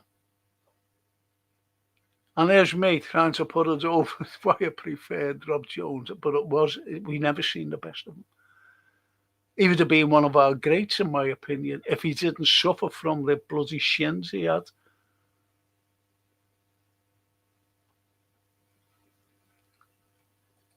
And Snapey says, Buvak the brain. Apparently leftover money. FSG wouldn't pay him what he thought he was worth. Mo's number might have dropped, but his creativity changes games when he's on form.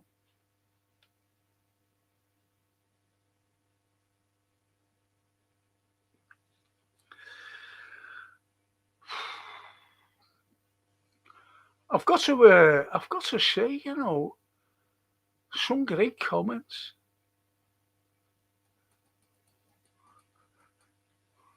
Who do you prefer? Toscana says Fowler always.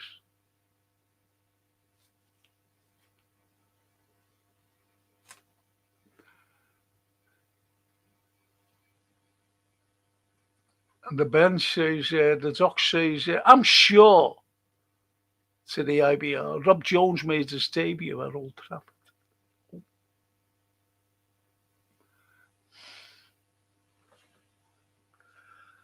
I've just seen a fucking comment there.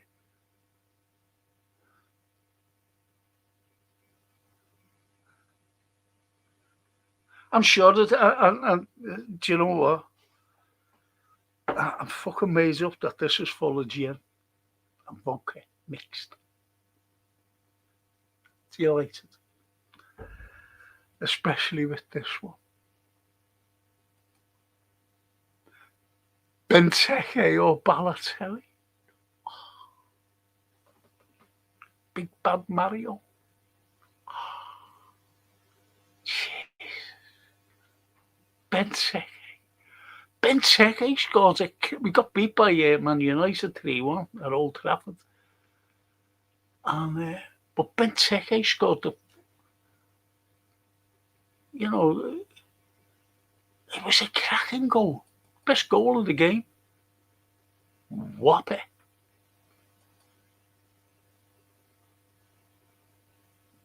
But okay, I would not. They're like the two bottles I showed you before. Fucking both empty. Snapey got a great Fowler was in a different league than own. He was more concerned about England than us. Fowler scored goals with a vision Owen could only dream of aspiring to. That's a good point. That's a very good point. But I stick to my assessment, to be honest. Fucking hell, this fucking... Jeez.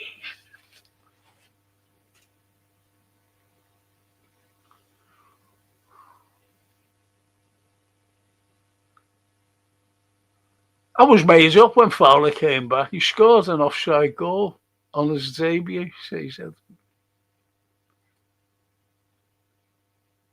Do you know what? I thought, I'm not going to fucking mention it yet because someone is fucking bound to put it up. IBR, really. I'd forgotten how many bad players we had in the past, and I'm 66. Okay. I can fucking tell you alone. Let's have a list of them. I'm terrible. Fucking hell.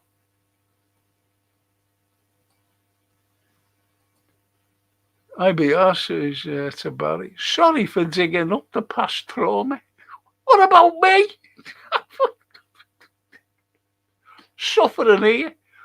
All these, as I said, I fucking sat in teams are here. And gone the matching teams are here. Soaked. Sitting there, standing there. Fucking steam coming up from me. Cop was like fog.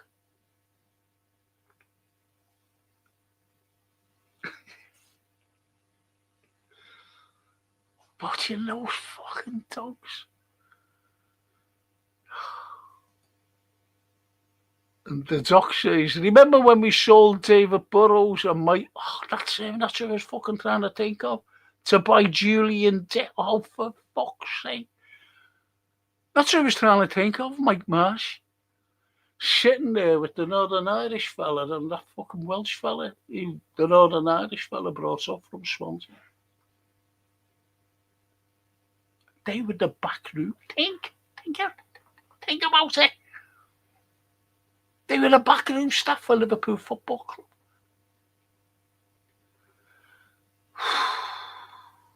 And we had some decent players. Fucking hell.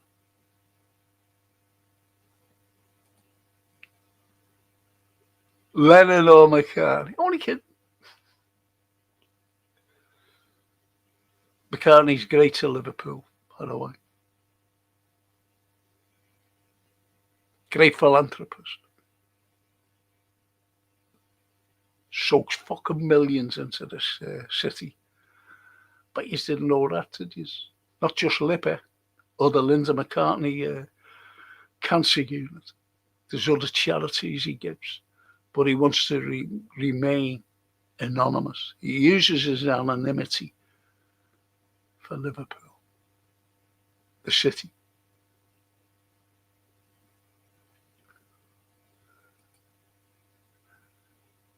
Dr. Benjamin, didn't we sell Stan Staunton the same window? Fucking Brian, you've been watching fucking matches, you, haven't you? And then come on now. You've been watching matches. Big England fan, him, you know. Sits there with his, his England t-shirt on. That, shirt with 3 lions in.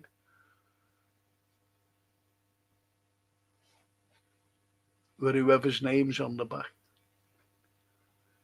Good evening, lads, says Brian. No half measures on Sunday for Mr. Slot. Wirtz and Co. A win and a great performance is a must. Jones has to be picked.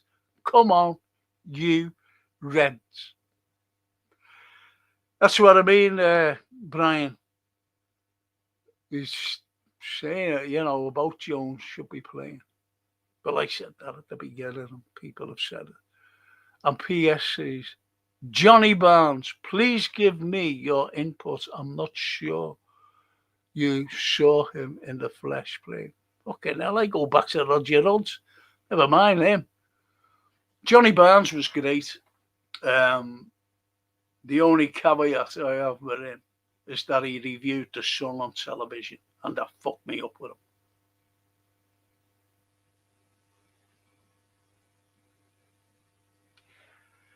Yes, he fucked me up with him.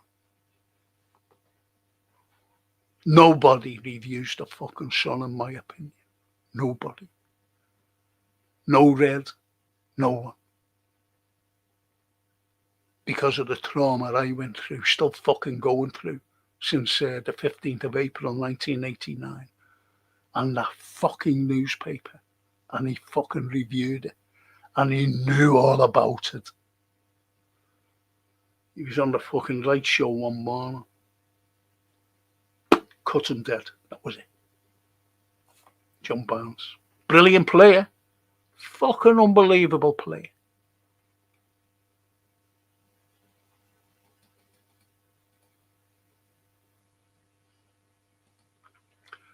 I'm sure giving him his flowers loads over the years, but your talk, Frank, much appreciated, my friend. Thank you. P.S. Why don't you subscribe and like? That'll be nice. This is what we're like on here, This is what we say it as it is. And we call out, someone said, why you criticise some fucking one from another thing? So why is criticising? Why?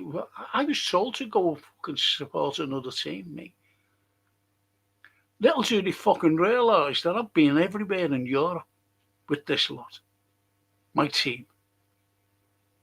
Going in the past. 77. Rome.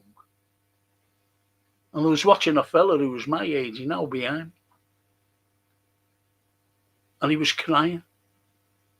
And I turned around and I said, what are you crying for? And he said, I never thought I'd see the day when we would win the European Cup.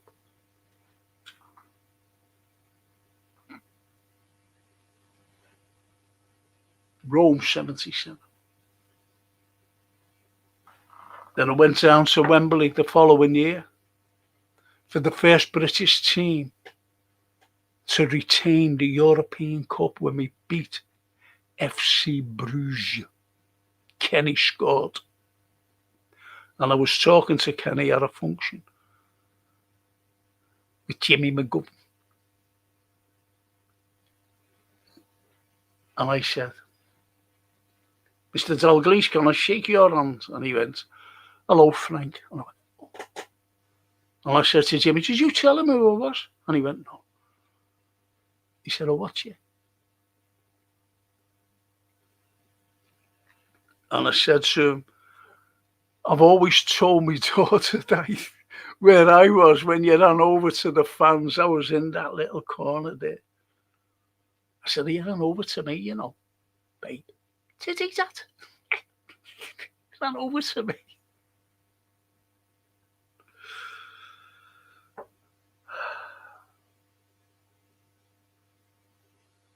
Thank you, Pierce.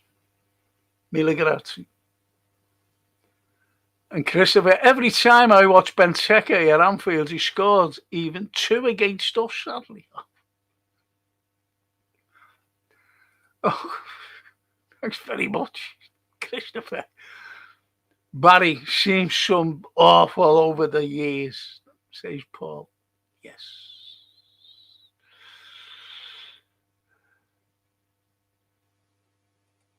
Elliot. David Thompson or Elliot?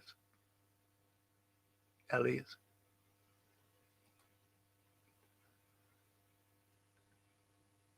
Frank, if these lot keep bringing up swear words like Balotelli and Benteke and Verona, you mentioned no one mentioned Verona. Please ban them. Got to ban them. I fucking won't have any more pods.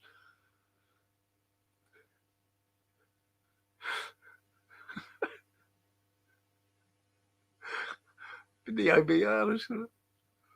And the bossman, the capo says, realise that the only reason is now noticing going to this game, Lennon versus McCartney. Only John for me. Paul was typical of the commercial aspect that sold it. No. Great philanthropist. You haven't heard me say about that. Great philanthropist, even now for Liverpool. So, I'm sorry, don't say that about Paul McCartney. You don't know. I've spoken to them, man.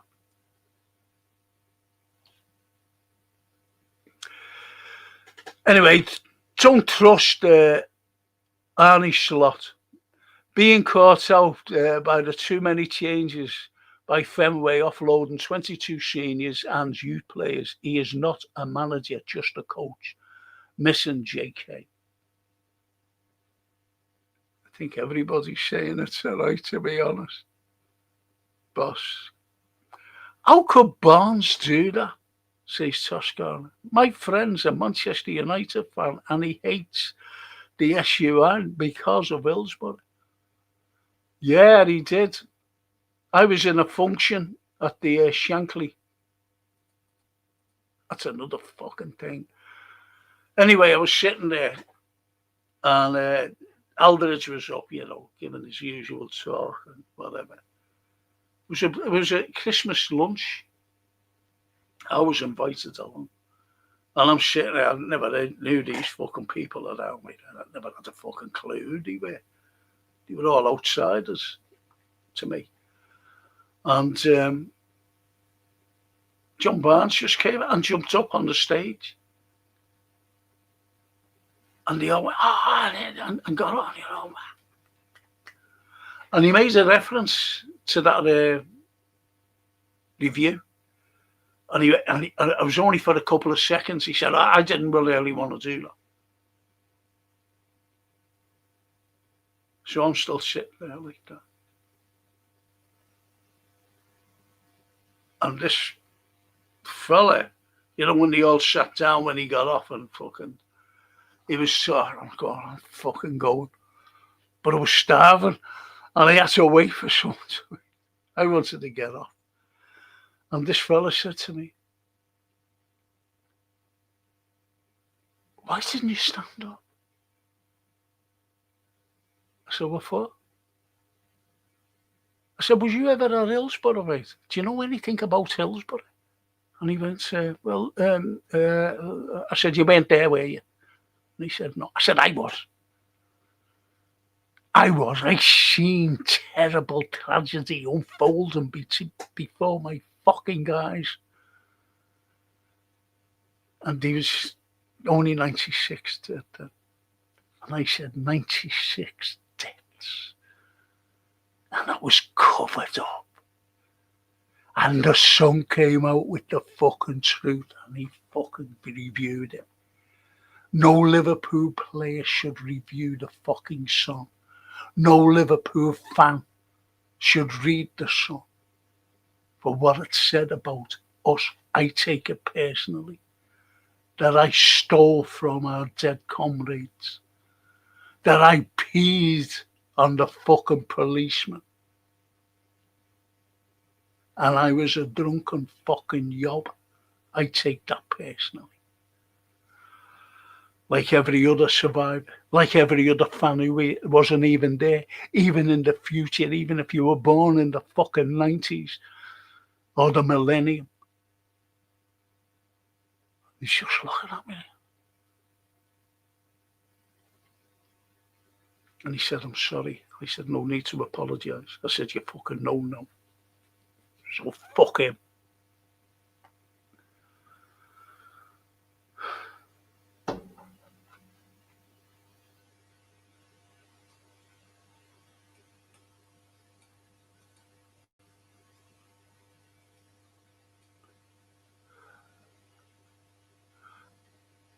Well, he did do a touchdown.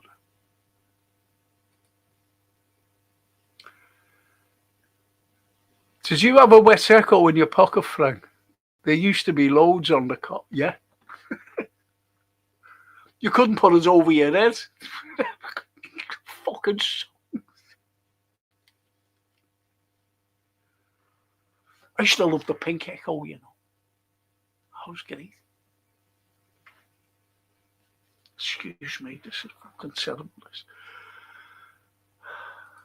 Hope you realise what I'm going through here, you know.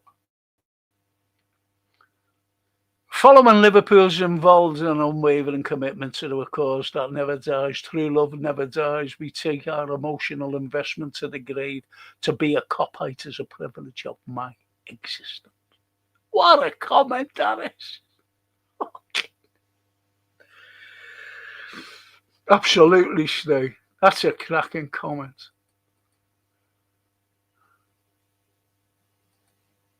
And P.S.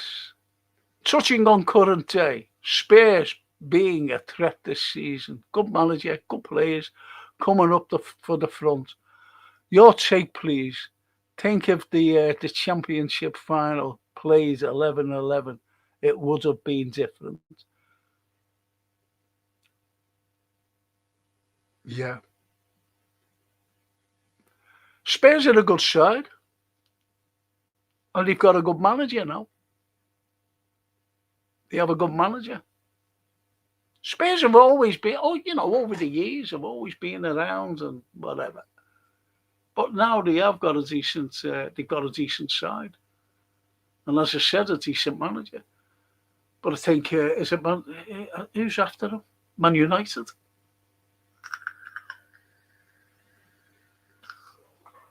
I think they're after them.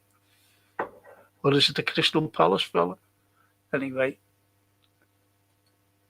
And the Barry says, well said, Snapey, lad. Top comment. Yes, absolutely brilliant comment. We're all Reds here, every one of us.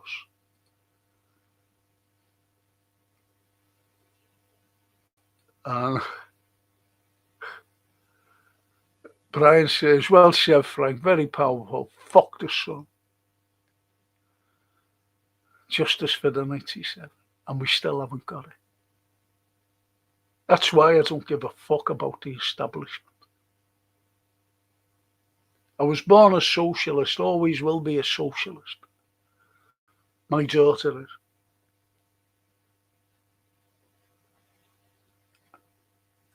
And we value or socialism. But as it says, with all this fucking thing going on, I don't know what I am anymore. There's the fucking left, right, centre. There's all these other fucking liberals and, you know, all these libertines. I don't want to start. That's for tomorrow night. So I had a rant last night, unfortunately. I shouldn't have said that. Thanks, Brian. Pink Echo, Saturday night. Yes, Edward. Yes, Edward. Frank, did you see how Gale meets Curtis Steele? No, I didn't. I'll be able to get it. There's no problem about that. On the LFC channel. No, I'll get it. It's on YouTube, actually. So we'll see. It's Black History Month, isn't it? That's why they were on. Our Gale's a lovely man. As I said, he shouted for everyone to shut up. That's funny. You know, Francine were laughing at our heads off. Shut up! He's got to give it. Just a nice fella. Nice fella.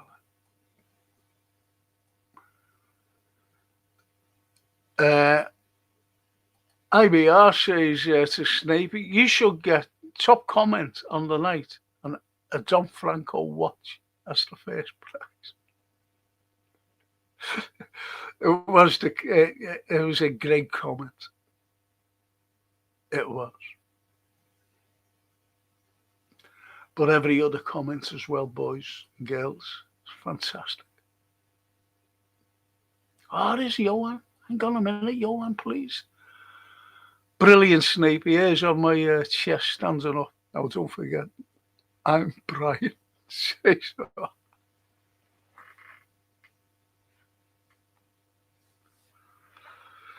Okay, now I'm losing the ones on my head. So my hairs on my chest stood up as well. Ah, Johan, we've been worried, so worried, mate. Honestly, over the, you know, since you haven't been on, because we all missed you and we have been asking. Oh, fuck. Good evening, Frank. Please thank Jason. He sent a beautiful email. Toscana, Christopher, Darrell, all our legends in the chat. You are too kind. I'd say you win 2-1 tomorrow on Sunday. And the TC show tomorrow. Currently. We're so sorry, you know, and our condolences, everyone has been saying. Honestly. Our condolences.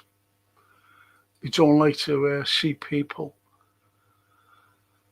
who have just lost someone, family member. And we were worried. But we're just, the only salvation, you might as well say, is that you're okay. You know the score, Johan. You know the score. Wait till I tell Anthony what had happened, because he's been worried. We were talking about you as a private chat.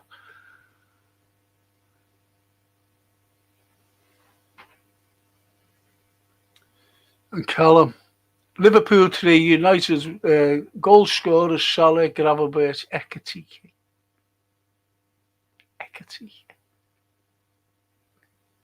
Gravenberch.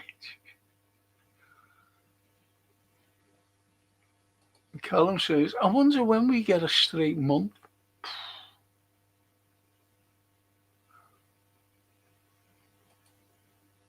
Steve Holland. I have had our Gail as a friend on Facebook for a while. I don't add anyone, you know, because I got hacked. And it was shocking. That's why I hardly go on it. I had over 3,000 people. Friends. Every corner of the world. One girl wanted to marry me. I said, do you fancy getting married? Canadian from Ontario. Hey, come over. Let's get married. Lost air forever now. Because I got hacked and they took me off. And I tried to explain that wasn't me. I never ask anyone for anything. I don't need to ask anyone for anything. Like this podcast, I never ask for anything and I don't expect anything of anybody. And these bitcoins or something, I don't have a fucking clue, mate. I was saying to, like, this is this fucking hacker pretending it was me. And asking people, send me £600 and I'll guarantee you within a fortnight you will have 6,000.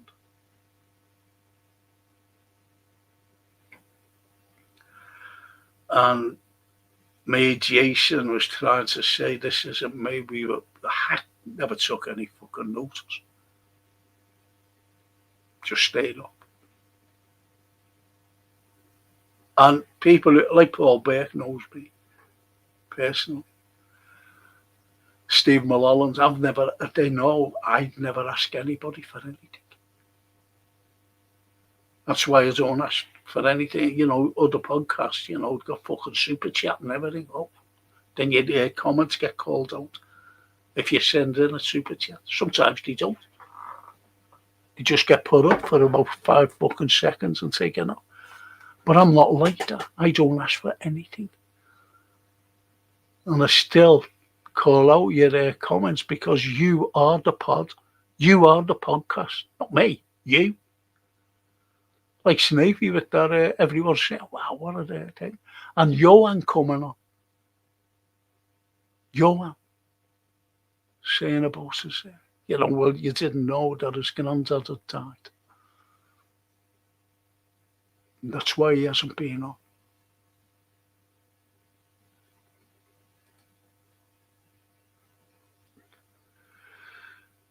Barry says, remember how we beating the Germans on the wing coming in a sub and being subbed in the same game? Yeah, he did. Bayern. It was Bayern Munich, that.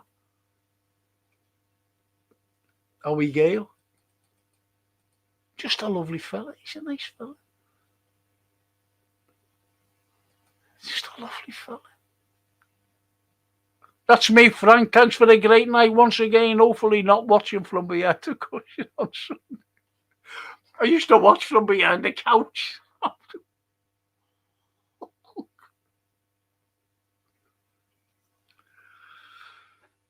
You're a good Paul. You're a good man, Paul. You know that. You're a good man.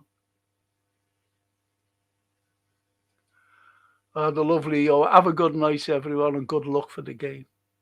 And that's Johan. Man United fan. Great fella. Lovely fella. There's nothing I can say. Even predicted we'd win 2-1.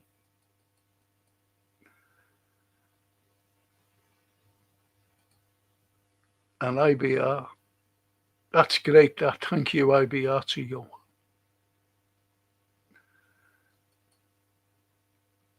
And Steve Mulholland. Click the like button. Thank you.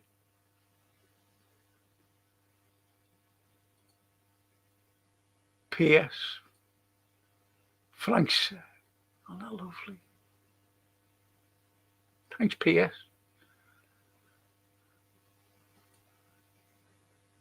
Renambi. Johan, lovely to see you. Be aware you're not worrying about you, Johan, honestly. It's like Scottish pair, we're all worrying about him. Even, you know, you get people who go missing and we worry. I mean, from our group. I was talking to Anthony today, around tea time. and we mentioned you again, I'll send him a message, because, he came on before and said hello, but this is before I got the message off.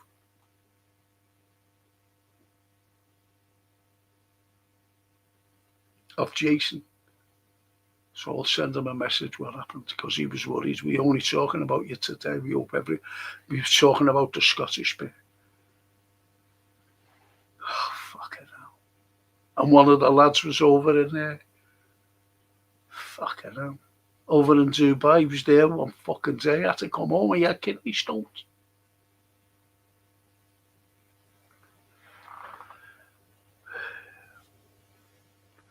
Like emergency wards. So one of the lads said, it's like a care home.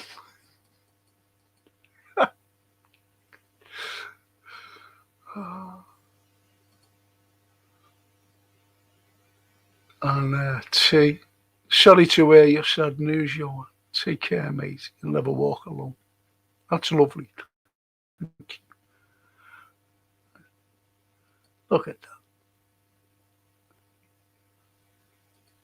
Look at that.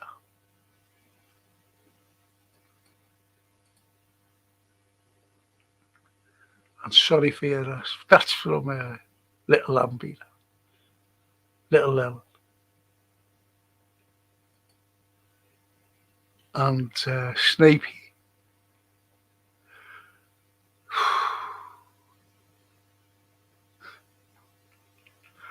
Good job I've got my reading glasses on with this fella. Oh, do you know what? I've got to say something about Snapey. He didn't realise I had cataracts, And he's coming out with these fucking big long words. And I had to guess the words because letters disappear on me. Letters, isn't? And I said, Stephen, I said, I've got these things, mate. I said, and he complied. Because I used to call him Dictionary Corn. And he complied. And that's how easy it now. There is the reader's thing. She used to come up words like that. I had to guess words. But anyway, he says, in a world of artificial electronic platitudes, I speak for all of in proffering our most sincere condolences on hearing the news of your granddad, Johan. From all of us, may he rest in eternal peace. Fucking hell. See, this is what I mean about the great man.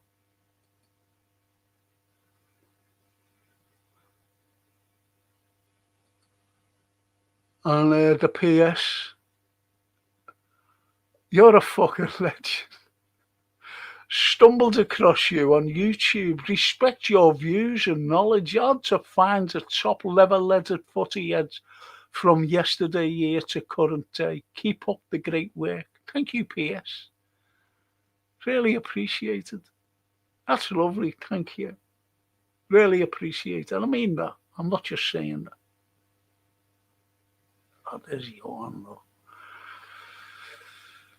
Thank you, legends. Lovely. From our Johan. Told you, Johan. What we're like. Told you. And you're the same. You're a legend yourself. Mark. Francis Sheffer and Anfield return, Frank. Do you think he did that after watching our last 3 games? Most probably. I think from the beginning of the season, because we've been fucking dreadful. We really are. I'm not just saying that. But then again, I'll get called a massive moaner. As usual. Don't criticise us, they say. Fuck off. I criticise whoever I want. If I can criticise Donald Trump and Keir Starmer and Ursula von der Leyen, I'm going to fucking criticise whoever I want. if you get me meaning. And Barry says, thinking of you, Aunt Johan, take care, heads up, sir. That's lovely, that. Thank you, Barry. And you fucking take care of yourself as well.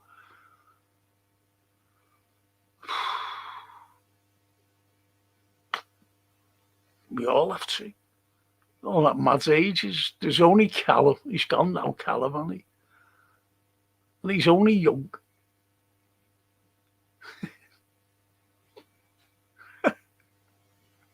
Anyway, Johan, some things are more important than football. You take care. That's Toscana to Johan. Yes. Absolutely. Beautiful comment. And Toscana from Snapey and applauds. Yes. And Johan, I'm going to leave it on this, people, because I love you all. You know the score. And if you want to join me tomorrow night to let some anger out, because I am, I'll be ranting tomorrow night on the current affairs. Got a lot to say.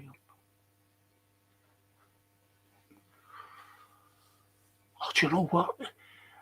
That pain left me, you know.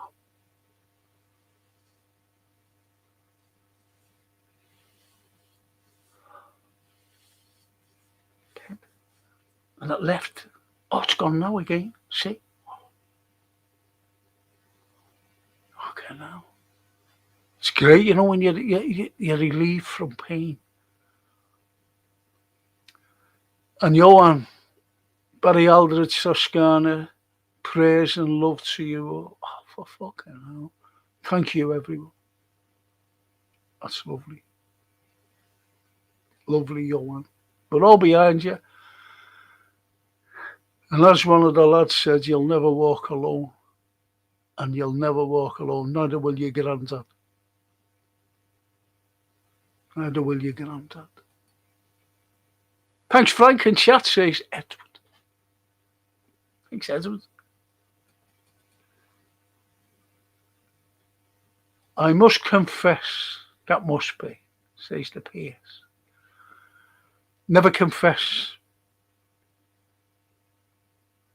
I remember I'm a Catholic, and a friend of mine died when we were 24 years of age. My mate, best mate at the time. And he died. And my grandmother said, you've got to go to Mass and Communion. Is he having a Requiem Mass? I said, yeah. She said, you've got to go to Communion. So I said, okay. And she sent me down. It's here in town, you know. It's like it used to be a theatre. Now it's like a church, you know. Get your confession said in there. So I went to confession. And I said, bless me, Father, for I have sinned. And I didn't know what to say. And I said, I've committed every sin except murder. And I'm sitting there like that. The priest comes around and look. Pulls the kid. He said, what did you say? And I went, oh. And he went through the sins and I didn't commit every sin. Unbelievable. Thank you, Frank. Great show. See you tomorrow night, legend. Thank you, too. Mille grazie. IBR. Another great show, Don Franco. Thank you. Thank you so much. Thank you, IBR. Snapey. Perhaps it's the demographic of the group which gives its authenticity. Night, everyone. Boss to be back amongst my own. Yes. Good to see you back, actually. I didn't even know you went. Why didn't you tell us? I know you went a couple of months ago, didn't you? And then you could come back. But you never said you were going back again.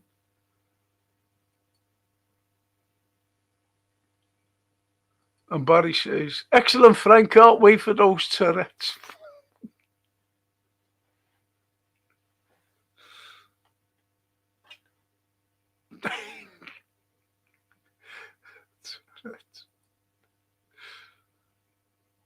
And P.S. I must confess I'm a Spurs fan, but I love football and the gods, debate, discussions, knowledge, life, respect.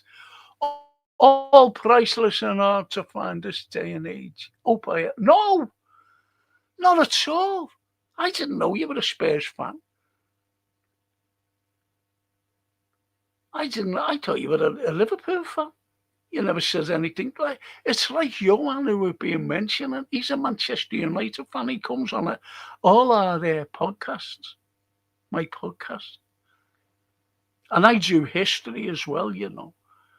Tomorrow night, for example, I'm doing. I'm a historian, by the way. I'm a PhD historian, and tomorrow night I'm doing current affairs, which is like what's going on in the world, and you're aware of what's going on in the world.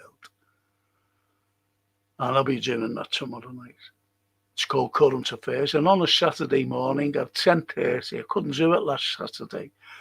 I do film and TV review where I say, I'll have a look at this film and I recommend films and TV series. Sometimes they take notice and sometimes they don't. But it's a good little show. And I do the watch along. I'll be doing a watch along on Sunday for the Liverpool United game. So thank you for that, PS. And as I said, I'm just made up that you said that Spurs fan, and I'm made up that I said that you had a very good manager and a good team now, and you've got great players, and I think you'll be going places. I'm telling you, and that's from me. So I'm not offended at all, my friend. Just join us when you can, no problem. Toscana, grazie Franco. And chatters for another cracking evening. Won't be on tomorrow evening, going to see Elvis tribute.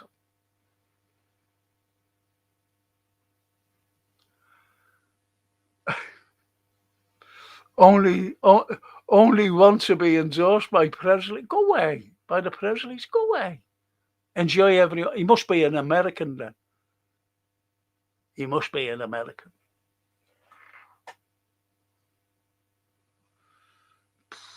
Elvis. What can I say? The king.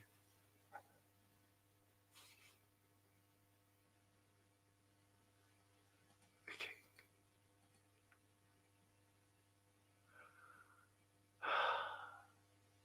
Oh, look at that.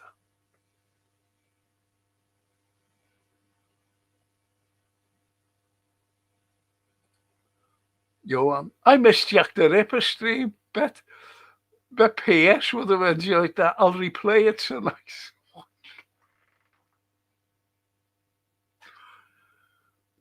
I did it, and I'll tell you what I'm doing on Monday. If you're around, if Johan, the score. I'm doing I said to the chat, I said, listen, if you think you know about the 1605 gunpowder plot, you don't. You don't. So I'll be doing that on Monday. And when you look at the Ripper, you might enjoy it. I'm not saying you will, but you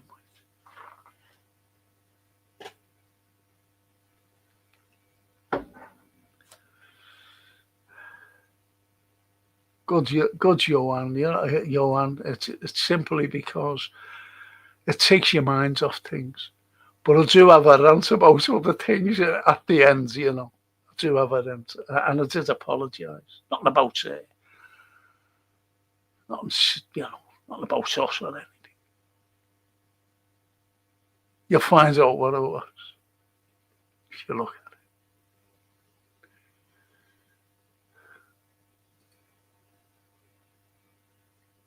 There won't be enough time to get us in all tomorrow, Frank. There won't be enough time to get it all in tomorrow. No, that's why it won't be. I'm going to base it on facts as well. I don't fucking like all this propaganda nonsense. As I said, history is it's a wonderful thing, because my old professor said to me when I was doing my paper, he said, you've got to be careful of what's read, because it's propaganda, most of it. What he said? He said, so you've got to tear away at the propaganda. He said, then you come to the wall. He said, and that's where the truth lies.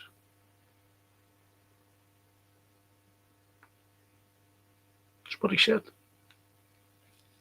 And that's what I had to do. And that's what I do today.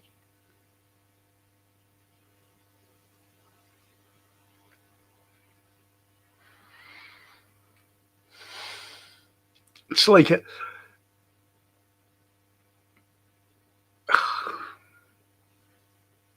That's for tomorrow. Like Frank and everyone, up the title winning Red, says Christopher.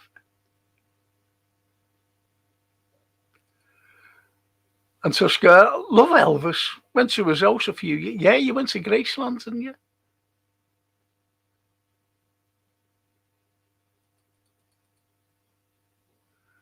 He sang. He was great live.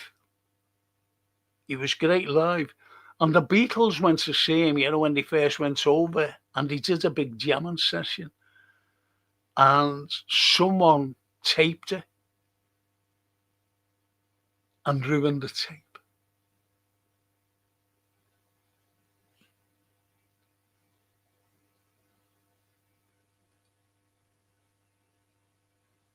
Great to be back on, Frank.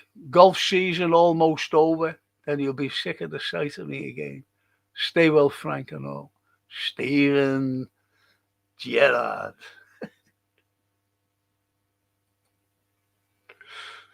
Stevie. Good night, one and all. A great few hours makes a refreshing change from Berlin's museums. Great pod, Frank. Stephen, did you see? I hope you're on, still on. Did you see Sophie Scholl's memorial while you were in Berlin? She's one of the great heroines of our time, Sophie Scholl.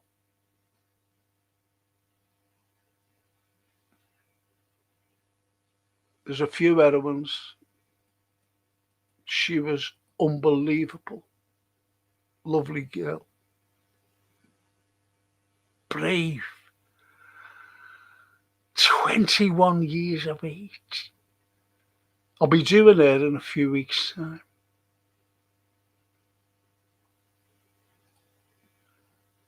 P.S. Love you, Frank. Much appreciated. Respect us all. Real recognisers. Real. Take it easy. I've subbed. Thank you, P.S. Up the space. Up the space, yeah, up the space. I've never been to your new ground, by the way. I've been to White Hart Lane, though. And I've seen one of the greatest goals ever scored there, PS.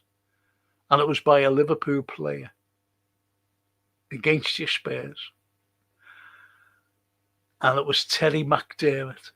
He was out on the right. He chested it, tied it, and hit it.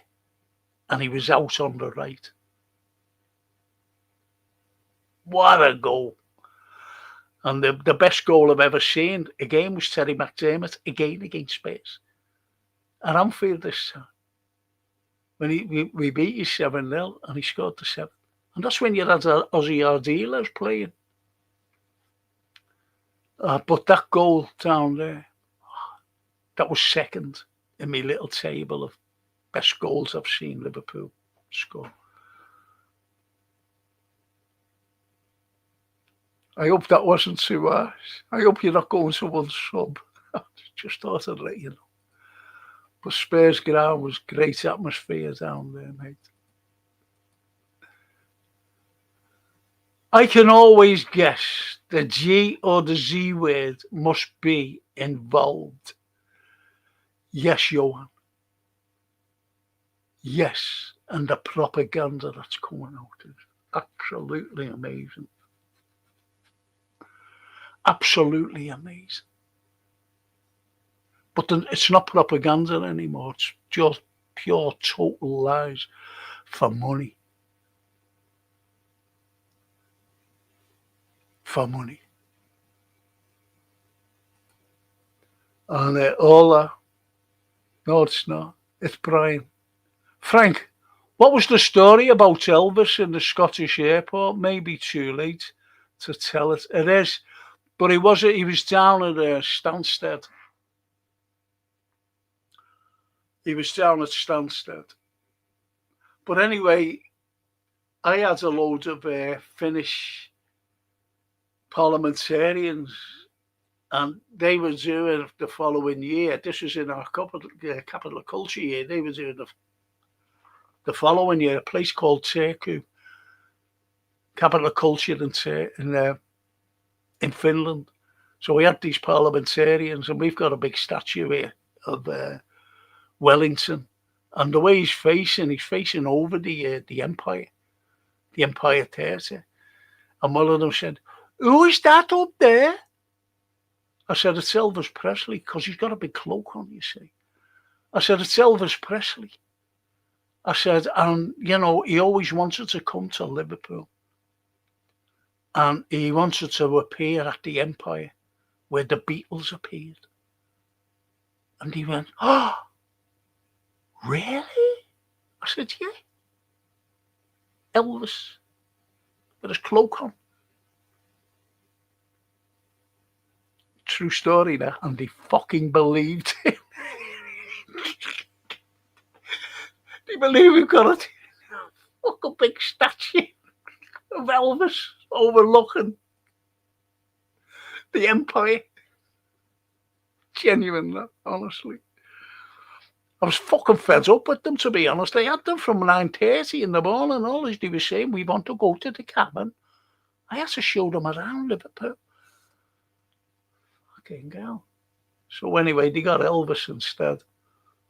I did go to cabin, like Matthews thing.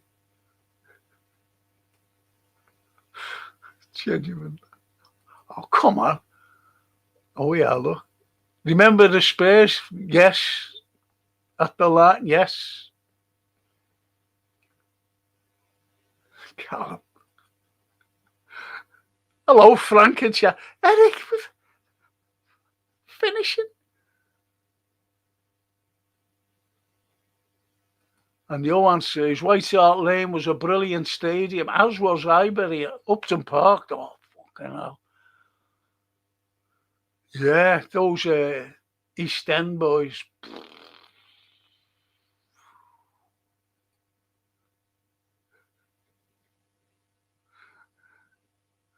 But you're right there. Highbury. I don't care too much for Arsenal supporters, I got involved with some of them on the tube, and I was doing nothing. I was just sitting on my own. And they heard me accent when I was on the tube. They heard me accent. Fucking group of them. Oh, that thing. Oh, fucking hell. It's horrible. Horrible experience. Never liked them after that. P.S. Cheers, mate. Raffs. Three-point lane for many. Fair cop. I like that. Barry, you're naughty, Franco. Some of them Finnish fellas.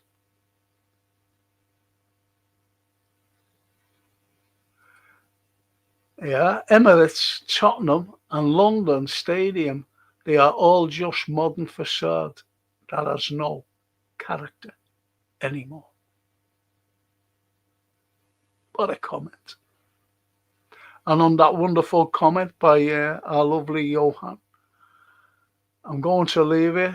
And tomorrow night, if you want to join me for the current affairs, 7 o'clock, don't forget. And there will be plenty of, most probably, of expletives, unfortunately. I've got to say good night. Thank you so much for joining me, for keeping me company. And I hope to see you very soon. Don't forget, you football fans, I'm doing a podcast, a watch along on Sunday. Ciao. Ci vediamo. A domani. Ciao. Ciao bella.